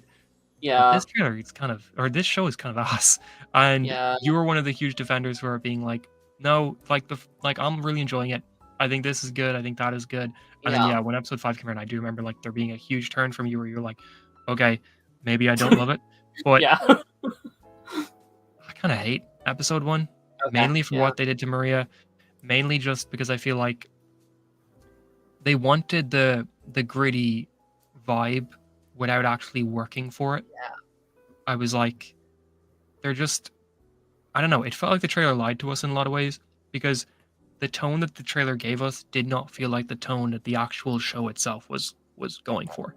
Like, it felt like the show was just very lifeless and nothing and bland, and it wanted to pretend it was serious, but what it meant by serious was just Nick Fury saying every second scene how he doesn't trust anybody anymore, and that ever since he came back from the blip, he's just angry now or whatever. I don't know. It just it made me very much dislike a lot about the show. Yeah, and again, like, I think if you had better payoff, some of these would work better. Like, I loved the narrative we were setting about, like, Nick Fury making this mistake, like him being the catalyst to all of these ideas and things, and it's on him. And he never atones for those things or really ever addresses them. The only time he does is a different person pretending to be him. Like, there's that moment in the episode, I was like, okay, this is what I'm waiting for. And it's like, oh, nope, it's just what's her face pretending to be him. This sucks, whatever.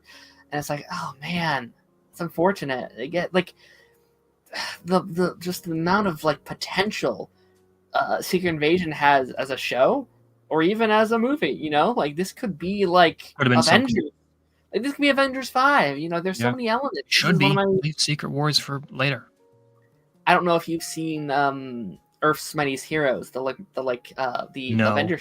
Don't.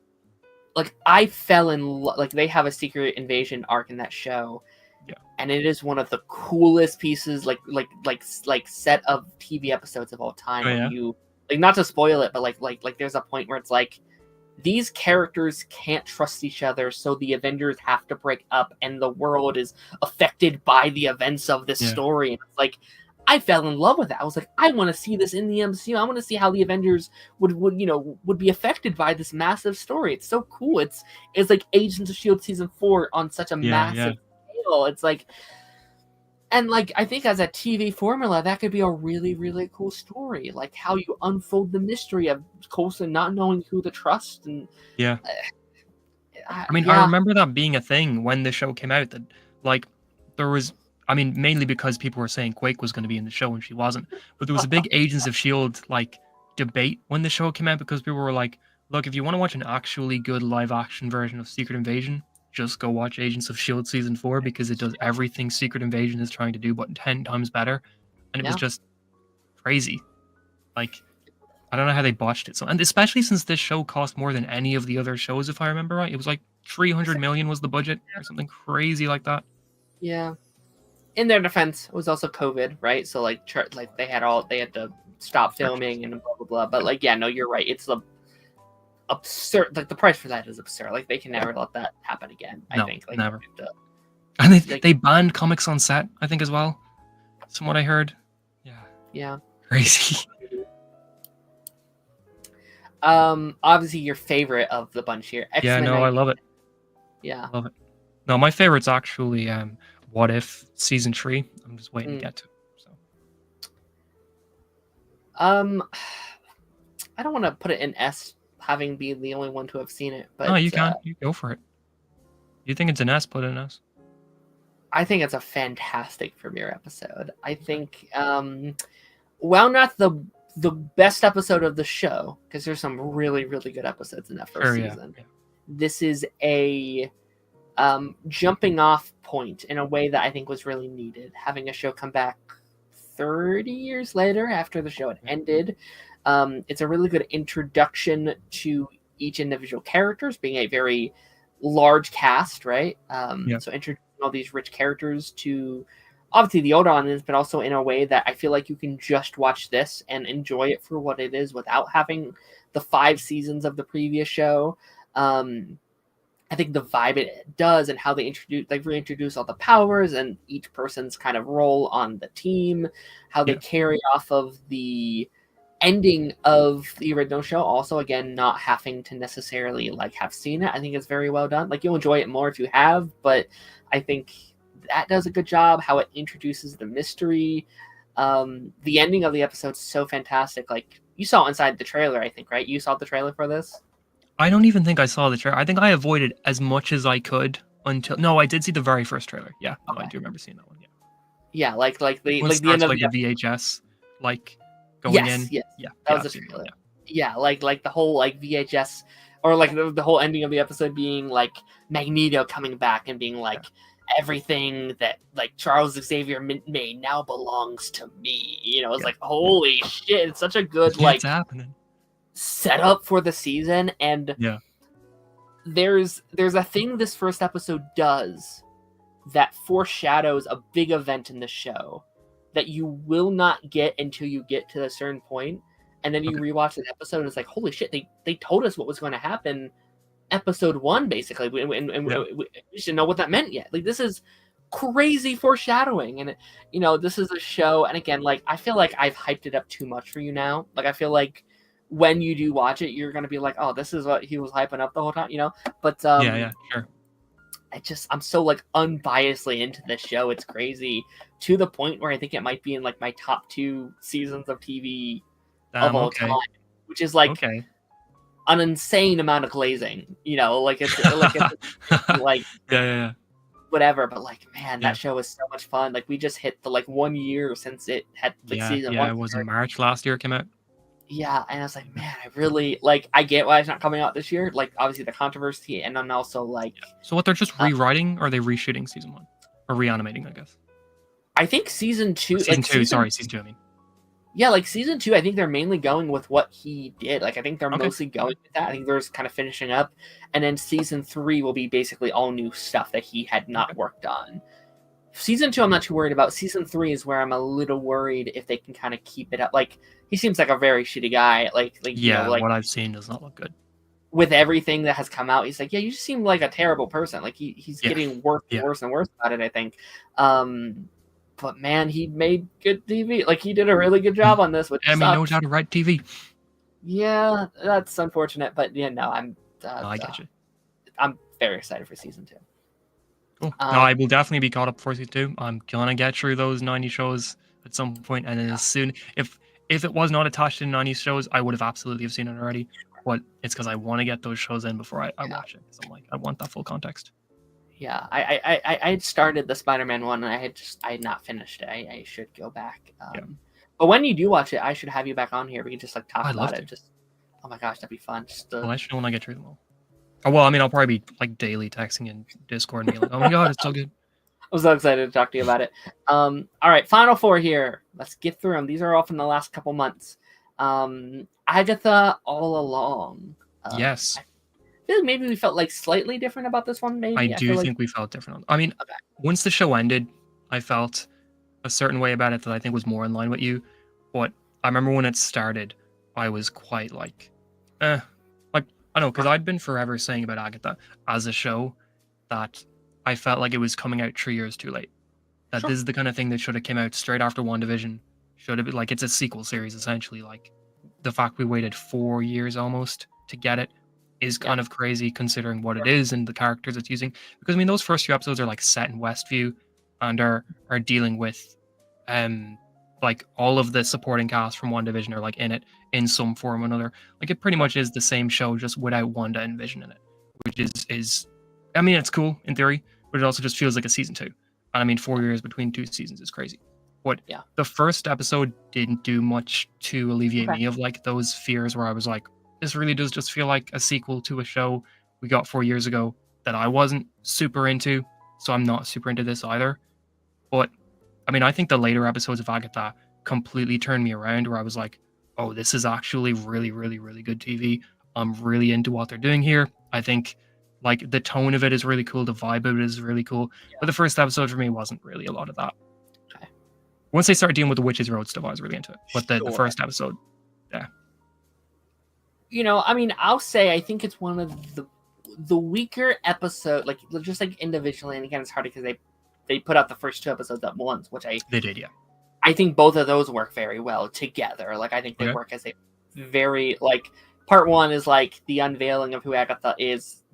Episode 2 is like feels like the actual pilot, right? Like setting up the actual season.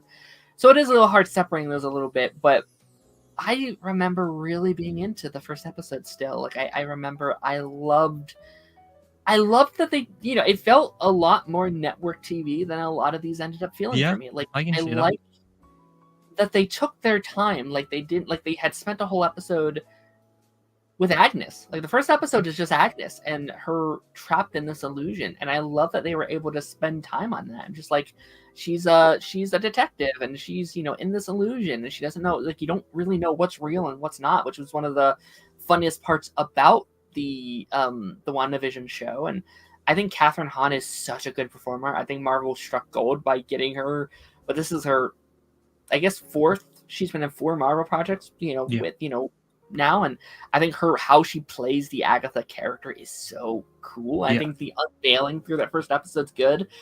I think the ending feels a little weird, like when she's fighting like Aubrey Plaza's character, or Death, right? Like when they're confronting, I was like, that stuff feels a little junky at the end there. But like I remember after it premiered, I was like, I think this is one of the better, like the better premiere episodes. Again, with the 2 of them together, so I guess that doesn't, you know.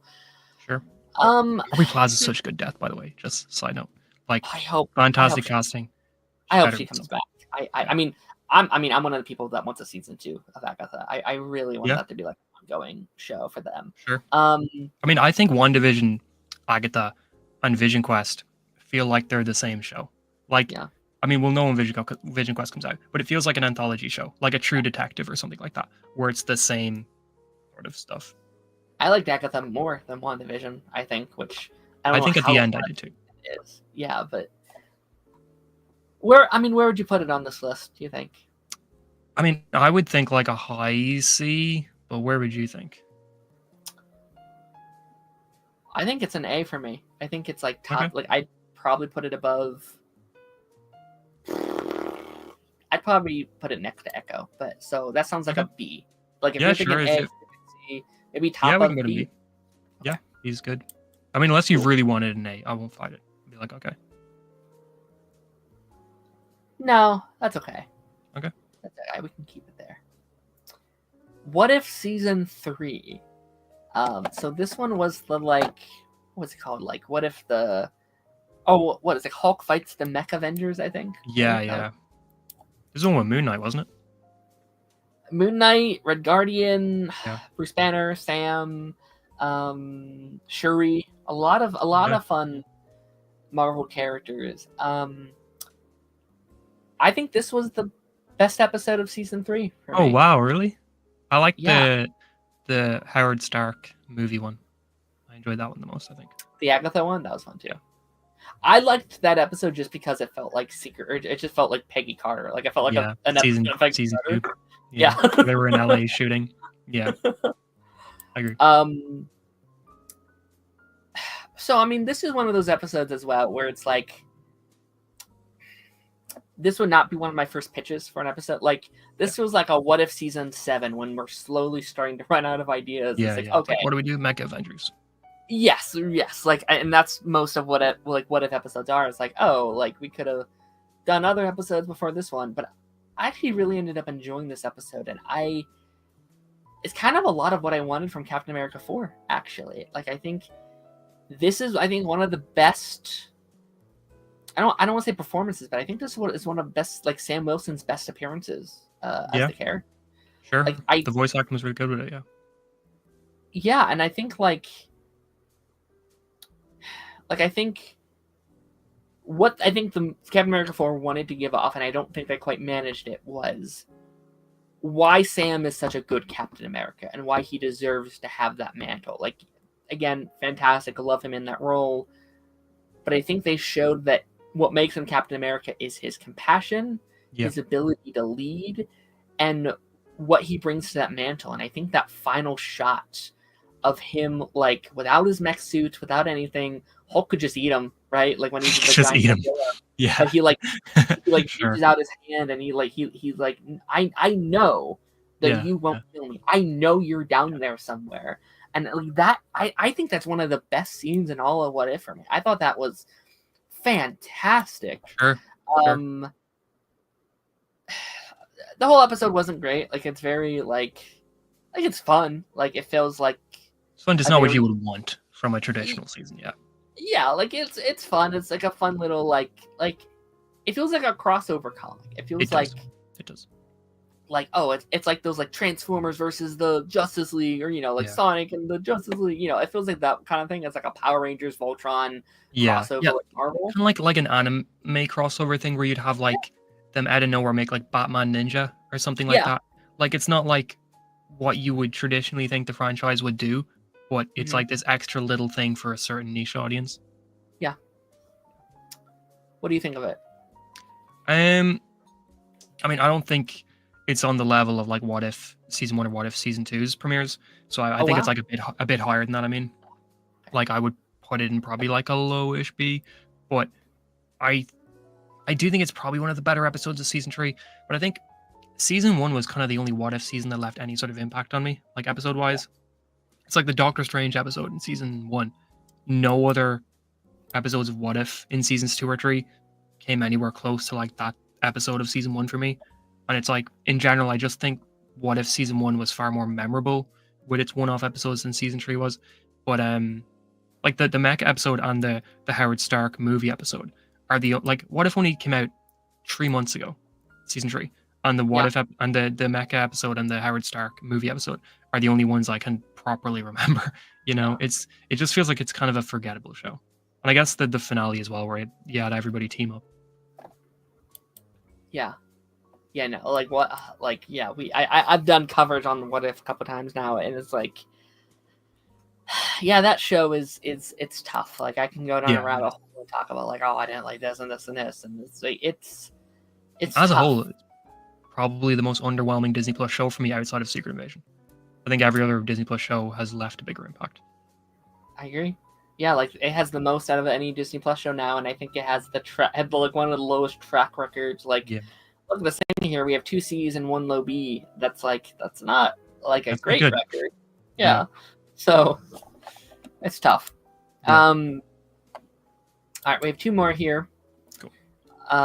Friendly Neighborhood Spider-Man. Oh yeah, I really liked Friendly Neighborhood Spider-Man. The newest completed Marvel show. I mean, I don't think we ever really talked about it too much. I guess we talked about it a little bit last time, but Yeah, a little bit. Yeah. I think the show almost got better with every episode. Sure. I really do think. Like, I think the first two, I think, are some of the weaker episodes of the show, and I still think they're pretty good. Like, Sure. I left them being like, this is pretty fun. Not perfect. Yeah. And there was a lot of like, I think more so concerns about what they were doing than actual criticisms, where we were like, this is pretty good, but we need to see Sure. where it goes if we can fully commit to it. And I think as they went and more questions got answered, I think the show turned into something really, really special, which I think helps the first couple looking back on it. Yeah. We're like, okay, he does just kind of feel like Tom Holland, and we don't know about the whole, Doctor Strange thing, and Yeah. the Yeah. animation, and like all these stuff were either answered or like by the end I was like, I really like this thing, but I didn't like Yeah. when I first watched it. So I did like how they tied everything back. Yeah. Like with Mhm. the finale, like dealing with all that stuff. Yeah, it was really good. Yeah. I mean, I liked the premiere a lot though. Like I thought, I thought the premiere was actually better than like episodes 2, 3, or 4. I think. Oh wow. And then from episodes 5 onwards, the show did just start getting better and better and better for me. But like, I remember coming out of episode 1 being like, okay, this was a lot better than I expected it to be. Yeah. I can't wait to see next week. I can't wait to see where they go with this. Yeah. No, it's nice to have like, I think shows like this and Spider-Man and even Daredevil that feel semi-separate are so important for Marvel's future. Yeah, I think it's so important to have these little, especially when the movies kind of refuse to go small scale, right? It's always the biggest thing possible, the big events, and it's like, it's nice to just have Spider-Man like save a guy from a fire, like that's do so a character refreshing. stuff. Yeah. And it almost feels like and this is going more into like the season as a whole, not like the first episode, but like Sure. it kind of feels like a rebranded version of the MCU Spider-Man, right? Like eventually I think I'll like this version more than Tom Holland's Spider-Man. No, I think it was all. It's comic booky. I love it. Yeah. Like I love Tom Holland, but like it takes the things I love from Tom Holland's Spider-Man, and fixes some of the things I don't like so much, along with taking inspiration from Toby and Andrew and the Spider-Verse and Spectacular Spider-Man and the 90s show and the comics, and like blends them all together in such a way where I could see this being one of the best adaptations of the character in a couple of years once we've had a couple seasons. Like I think like what really works about it is that it has a much stronger supporting cast than the Tom Holland Spider-Man does. Like, I mean, no harm towards like Ned or MJ in the movies, but like as far as like Peter Parker's classmates and stuff like that in this show, they are so much stronger and more fleshed out already than who we have in the movies. Like, I want to see more of them. Like they made, I'm blanking on his name, but who they made Tombstone, the footballer. Oh, not Levi. It's I forget his name too. But yeah, but like him, like what they're doing with him is so much more interesting than like any of the movie supporting characters. I feel like that's attached to Spider-Man, and like their version of Harvey is really good, or Harry is really good as well. Like I'm really enjoying what they're doing with him, and using Norman as like the new Tony Stark was a really good choice. I think, like making it be more comic booky. I know they slowly give you hints as to what's happening in this version of the MCU, where it's like you get that super brief appearance of Iron Man. You get the cool Daredevil stuff super briefly. You get Doctor Strange popping in and out. It's just, it's a fun show. I really enjoy it. Yeah. And it makes me happy because I think if you liked this one so much, I think you're really going to love a lot of the other animated Marvel stuff because like... I can't wait to get into them. Like, I like the show a lot, but I don't think it like, so far it doesn't light a candle to like Spectacular Spider-Man or... That's the thing. I was like, this is my favorite animated show I've seen from Spider-Man. So I'm excited for that. Okay. Oh, you'll love Spectacular. I have no doubt that you'll adore that show. Okay. Oh yeah, where would we rank the first episode? I think it would be an A, but what did you think? Yeah, I'm totally fine with A. Again, especially like, because again, like I had a lot of things where, like, I think like the animation was one of my big things first episode where I was like, I don't know, I have a hard time getting into it, but once I get into it, I really don't notice. Like I can't. Yeah, you don't really feel it. Yeah. Okay. Remind me where you put Echo again? I personally would think of Echo as like a high B, but I think I'm gonna agree with you. Like looking No, at no, no. the You leave it in A if you want it in an A. no, I think the more I was thinking about it, I was like, Okay. Echo doesn't exactly fit in with the A's so far. Like I feel like it's slightly lower Okay, sure. than the rest of that stuff. So B looks, I think that works out. And again, Cool. I think I think that B's and C's is where a lot of Disney Plus or just MCU in general, I think often kind of Yeah, they end up. presides. Yeah. Yeah. All right. The B reason for we're all here pretty today, okay. Yeah, we have Daredevil Daredevil. Born Again, and we can talk about like the show as a whole as well. Like, not we don't just have to talk about the first episode here, but how are you feeling about Daredevil, man? I mean, I know like the way I was talking about it with you and in that video I made as well, it probably sounded like I'm hating it. And I'm like, this shit sucks. This ain't my Daredevil. Like, Yeah. we're Karen, we're Foggy. But like, no, I'm super biased towards it. Mhm. And like, despite having some major, major, major problems with those first 3 episodes, especially the first episode, I'm just so happy to have Daredevil back. Yeah. That it's making it impossible for me to like hate it, you know? Like Sure. I've rewatched that first episode 3 or 4 times since it came out because I don't know, when I watched it I was super disappointed. Not super disappointed, but I felt underwhelmed and I kept watching it wanting it to be better and wanting to like it more. And it's just little bits of it work a lot better for me every time I watch it again. And it's like the ending montage of Matt on the like down on the ground with everybody like in the bottom of the city walking around while the song's playing. There's the red light shining on his face, and then Fisk is up on top of the building with the blue light shining on him, just staring down at Matt or staring down at his city that he now controls, and all of that sort of stuff. Just it's so fun. It's so fun to watch. And I mean, like, yeah, I can have my problems with the CGI or how the fighting doesn't feel like Daredevil fighting or killing Foggy and maybe he actually is dead, or like, I don't know, just the tone or the pacing or the visuals or whatever. But at the end of the day, I would rather watch more of exactly like episode 1 of Daredevil Born Again than more of any of these shows, probably, because I just love the character so much. Yeah, I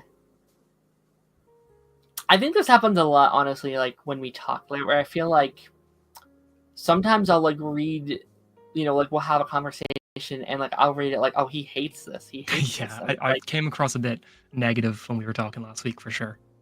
And it's like, oh no, he doesn't hate it. He's just very passionate in a way that, and again, texting is so hard to like It is, yeah, to retone. express emotion, and it's like, okay, yeah, I'm really loving Born Again. I'm having a really, really good time. I think, like you said, like in your video, it's not Born Again, or it's not Daredevil 2015. Sure. But I also knew it never would be. You know what I mean? Like we said it in like our stream that we did on your channel. I was telling people like, try to go into it semi-separating it a little bit. Where yes, we're going to compare it. We have to compare it. It's a sequel series. We're going to. But also, like, that's one of the greatest shows ever made. Like, it simply is so good.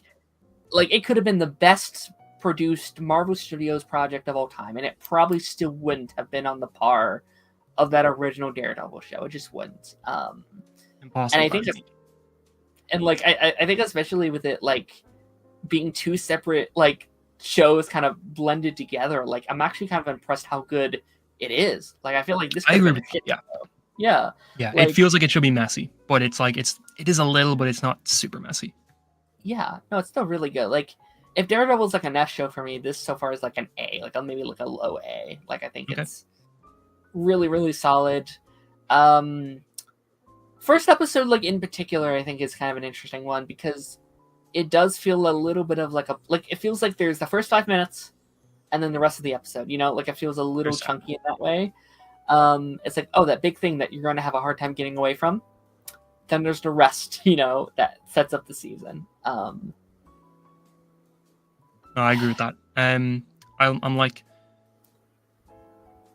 I want to see a show that is just one vision, because I think that the 2 conflicting visions of what the original showrunner wanted and what the new showrunner wanted are conflicting with each other.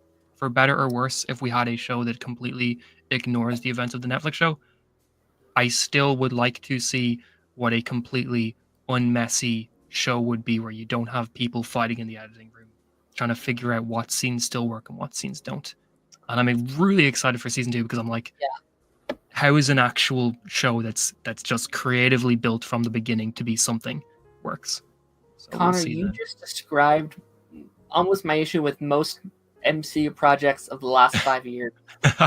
So many of these projects are like, I feel like I have to put like an asterisk on of like, it's good, but there's behind the scenes, blah blah blah. And like Captain America 4, I want to see. I bet you Captain America 4 was so much better, like a year ago or whatever. Like I want to see the original pitch. I want to see the original Echo. I want to see the original, She-Hulk. I want to see the original. All these shows that like before the studio or certain people kind of got their hands on it. It's like, what does that look like?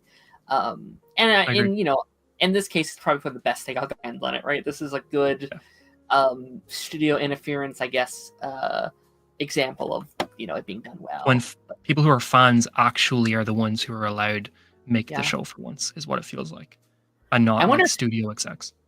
I wonder who stepped in and said you had to stop. Like, was it Bob, or was it Charlie and Vincent? Like, who was the one that like put their foot down and said, "Hey"? I heard it was Feige that he saw it and he was like, "Okay." I mean, it's Feige, so people are gonna lie about anything he says. But like, I heard that he just saw like the original lawyer built, no action. He's not Daredevil for 6 episodes show with no references to Netflix stuff, and he was like, "What the hell is this? Like, this is not at all what you should do if you want the fans to be on board." And he's right. Yeah, like I mean, I think I said this on your show, but I had said like I think Black Panther 2, Deadpool and Wolverine, and Daredevil Born Again were the 3 most important projects to get well. Yes. And I think 2 of those were fantastic. And it's like I think they knew this has probably one of the biggest fan bases in the entire MCU. People love Daredevil. They praise it. It's it's their golden goose. If this came out and it was bad, right? Like I know some people aren't the biggest fan of it, but I think if it came out and it was like, a secret invasion situation, because they called this unwatchable. They said unwatchable. How bad does it have to be unwatchable? But the thing is, episode 3 is like really, really, really liked, and that is mostly old stuff. I find it hard to believe if episode 3 is like part of the old show that the old show was unwatchable. Yeah, because that doesn't seem unwatchable to me. Yeah, no, like I think episode 3 is also my favorite. Like I felt like it was finally kind of like finding its footing, and I actually kind of like those. We were talking about this earlier, but I think that those concepts weren't necessarily bad. Like it being very lawyer based, a little better. Yeah, like build up to it better, but like it being very lawyer based is really cool, especially since season 3 really has one kind of like lawyery type, episode or scene or whatever. Like, especially with this being in a different place in Men's life, I think it makes a lot of sense. I'm loving the like slow burn of him becoming Daredevil again. I don't even hate, like they said, he doesn't suit up until Daredevil until episode 5, and it's like, well, it's been 3 episodes and he hasn't really been Daredevil yet, and I'm still liking it. Like, I don't hate that stuff. I like the like Kingpin like going after vigilantes and establishing this new world that they're in. Like I think that's all really, really cool. It's just like, oh, was it connected to the old stuff, and they kill him off screen, and a lot of this other probably 18 episodes probably wouldn't have been that good, and it seemed like it was more of a comedy, and so like it's definitely an interesting situation for sure. But where would you put the first episode, do you think? Just real quick, I'm curious on like, because remember they said that Daredevil didn't suit up until episode 6 in the original show. I feel like that's the direction this one is going as well, though, because because they've said episode 5 is like the filler episode, and we assume that's the one set inside the bank, where like you see Matt in the trailer like beating people up and then putting on somebody's mask to get into the bank and like beat these robbers or whatever, which means he probably doesn't suit up till episode 6. So it's like, but they used him not suiting up as Daredevil until episode 6 as a reason why they had to reshoot the original one, because it was so like just ignoring Daredevil as a character. But I mean, that's what this one is kind of doing as well. So I'm like, I'm finding it hard to like discern what was a lie and what's just them. I don't know. We'll see though. But I mean, I'd put it in an A. Yeah, I think it's tough because like, I feel like after a couple episodes, I will be wanting to see him in that suit, right? But Yeah. again, like I like the slow burn. I think if it makes sense narratively, but I mean, even episode like 3 episodes in, I've already been seeing people complain like, "Where's him in the suit? I want to see him in the Where's the suit." suit? Blah blah blah. Where's the red suit? Yeah, Where's the black suit? yeah. Especially waiting so many years. Like I get, like I think you at least need like at least 4 episodes of him in the suit this season. Like I think that's very very important. I'm wondering how much they even finished though. Like I wonder if they are treating season 1 and season 2 as one giant story, because we heard that Heather's coming back this season. We're hearing Muse is coming back next season. Punisher logo is on the set for season 2, which means that the cop storyline probably goes over into season 2. Yeah, like Fisk is still there. Like I assume he will be for a while, but like I wonder if we just like I wonder if it really is like an 18 episode journey, or what would be 17 now or whatever. Yeah, just carried over, which I guess I wouldn't hate if it like ends in a satisfying way, you know, like as long as it makes sense. I'm not opposed, I guess. I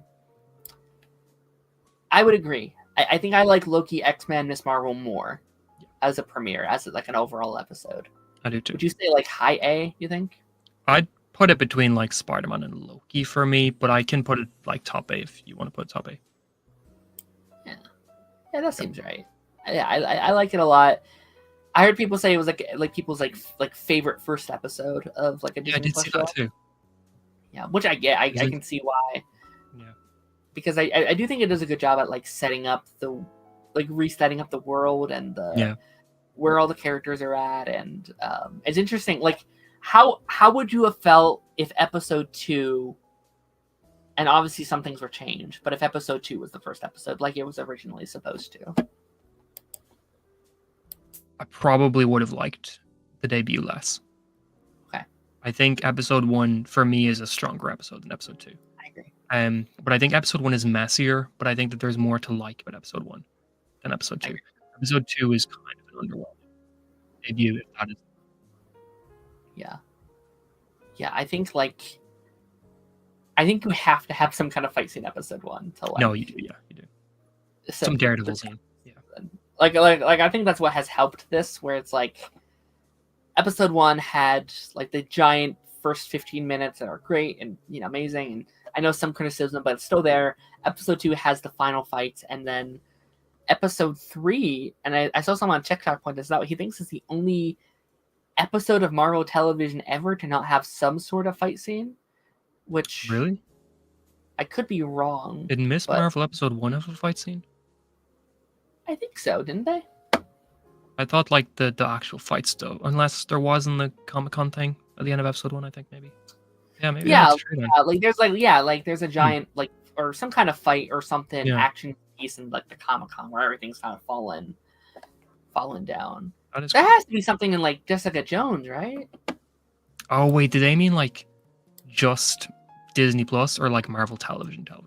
I think they said like everything. I thought they were saying like everything. There is 100% some Agents of S.H.I.E.L.D. episodes with like zero fighting. Oh yeah. I could see them probably not including Agents, whatever. Yeah. Give me 5 minutes and I'll think of some episode of S.H.I.E.L.D. where nobody fights. Yeah. For probably a bunch in season 1 where, I mean, but like also like, what do you consider a fight too? Like, is a chase scene a fight? If so, like, it's a broad term. Yeah, very much so. Yeah, very much. Okay.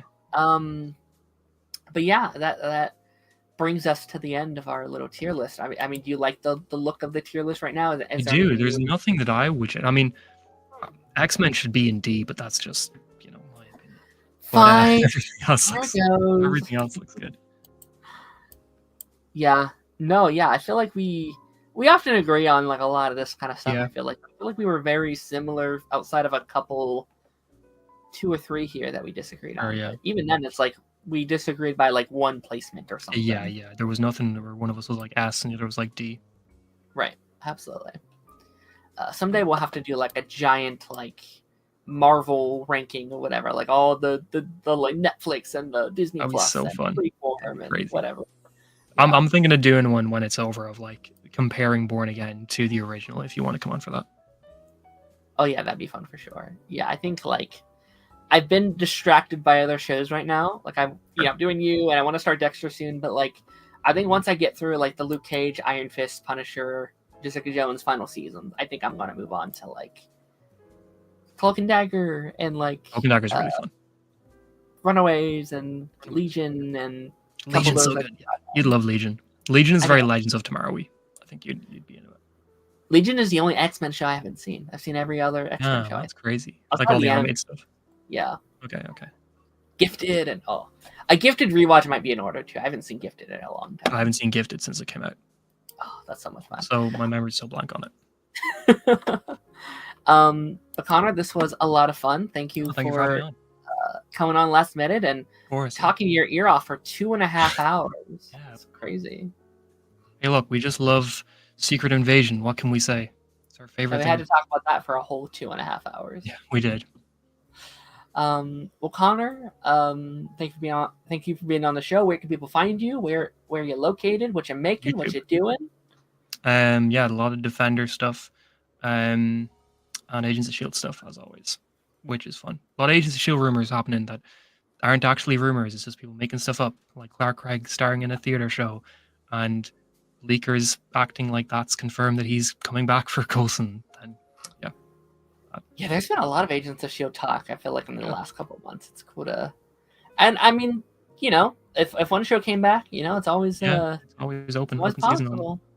I mean, at least you know when rumors like this happen, if people are talking about the show, it shows that people want to. Like, you never hear people talk about Cloak and Dagger or Runaways coming back, but people are always talking about Agents of S.H.I.E.L.D. coming back, which shows that there's a fan base there for it. Yeah, I'll say like I think Agents of S.H.I.E.L.D. is more likely than like a Luke Cage or even like a Jessica Jones. Like I think Agents of S.H.I.E.L.D. to be more likely. But yeah, again, thank you so much. Promo stuff for me. Join after the credits on Mondays, ladies and gentlemen. That show has been so much fun lately. Like we're doing Born Again, we're doing Reacher, we're doing Invincible ends this week. But like next couple of months of that show, guys, it's gonna be crazy. We got Andor, we have Last of Us, we have Doctor Who coming back. Like we have a lot of those fun. I don't know how you're feeling, Connor, but these next couple months of TV is like insane. Like there's all the biggest shows are coming all at once. 2025 has already been an amazing year for TV. Like already, it's going crazy. Yeah, it's like all the I'm worried about Andor because that's like they're doing 3 episodes a week, and it's like it'll be hard. It's like a movie a week. Like that's a lot. I don't know how I feel about that, but sure. Pipeline. If you want more MCU content, we are doing our Avengers retrospective next week, continuing our Giants MCU rewatch. That should be very fun. Let me know how you're feeling about the like transition over to the clips on this channel, and keep an eye out on the second channel because I'm cooking up some new kind of content over there. I'm excited. Cook now.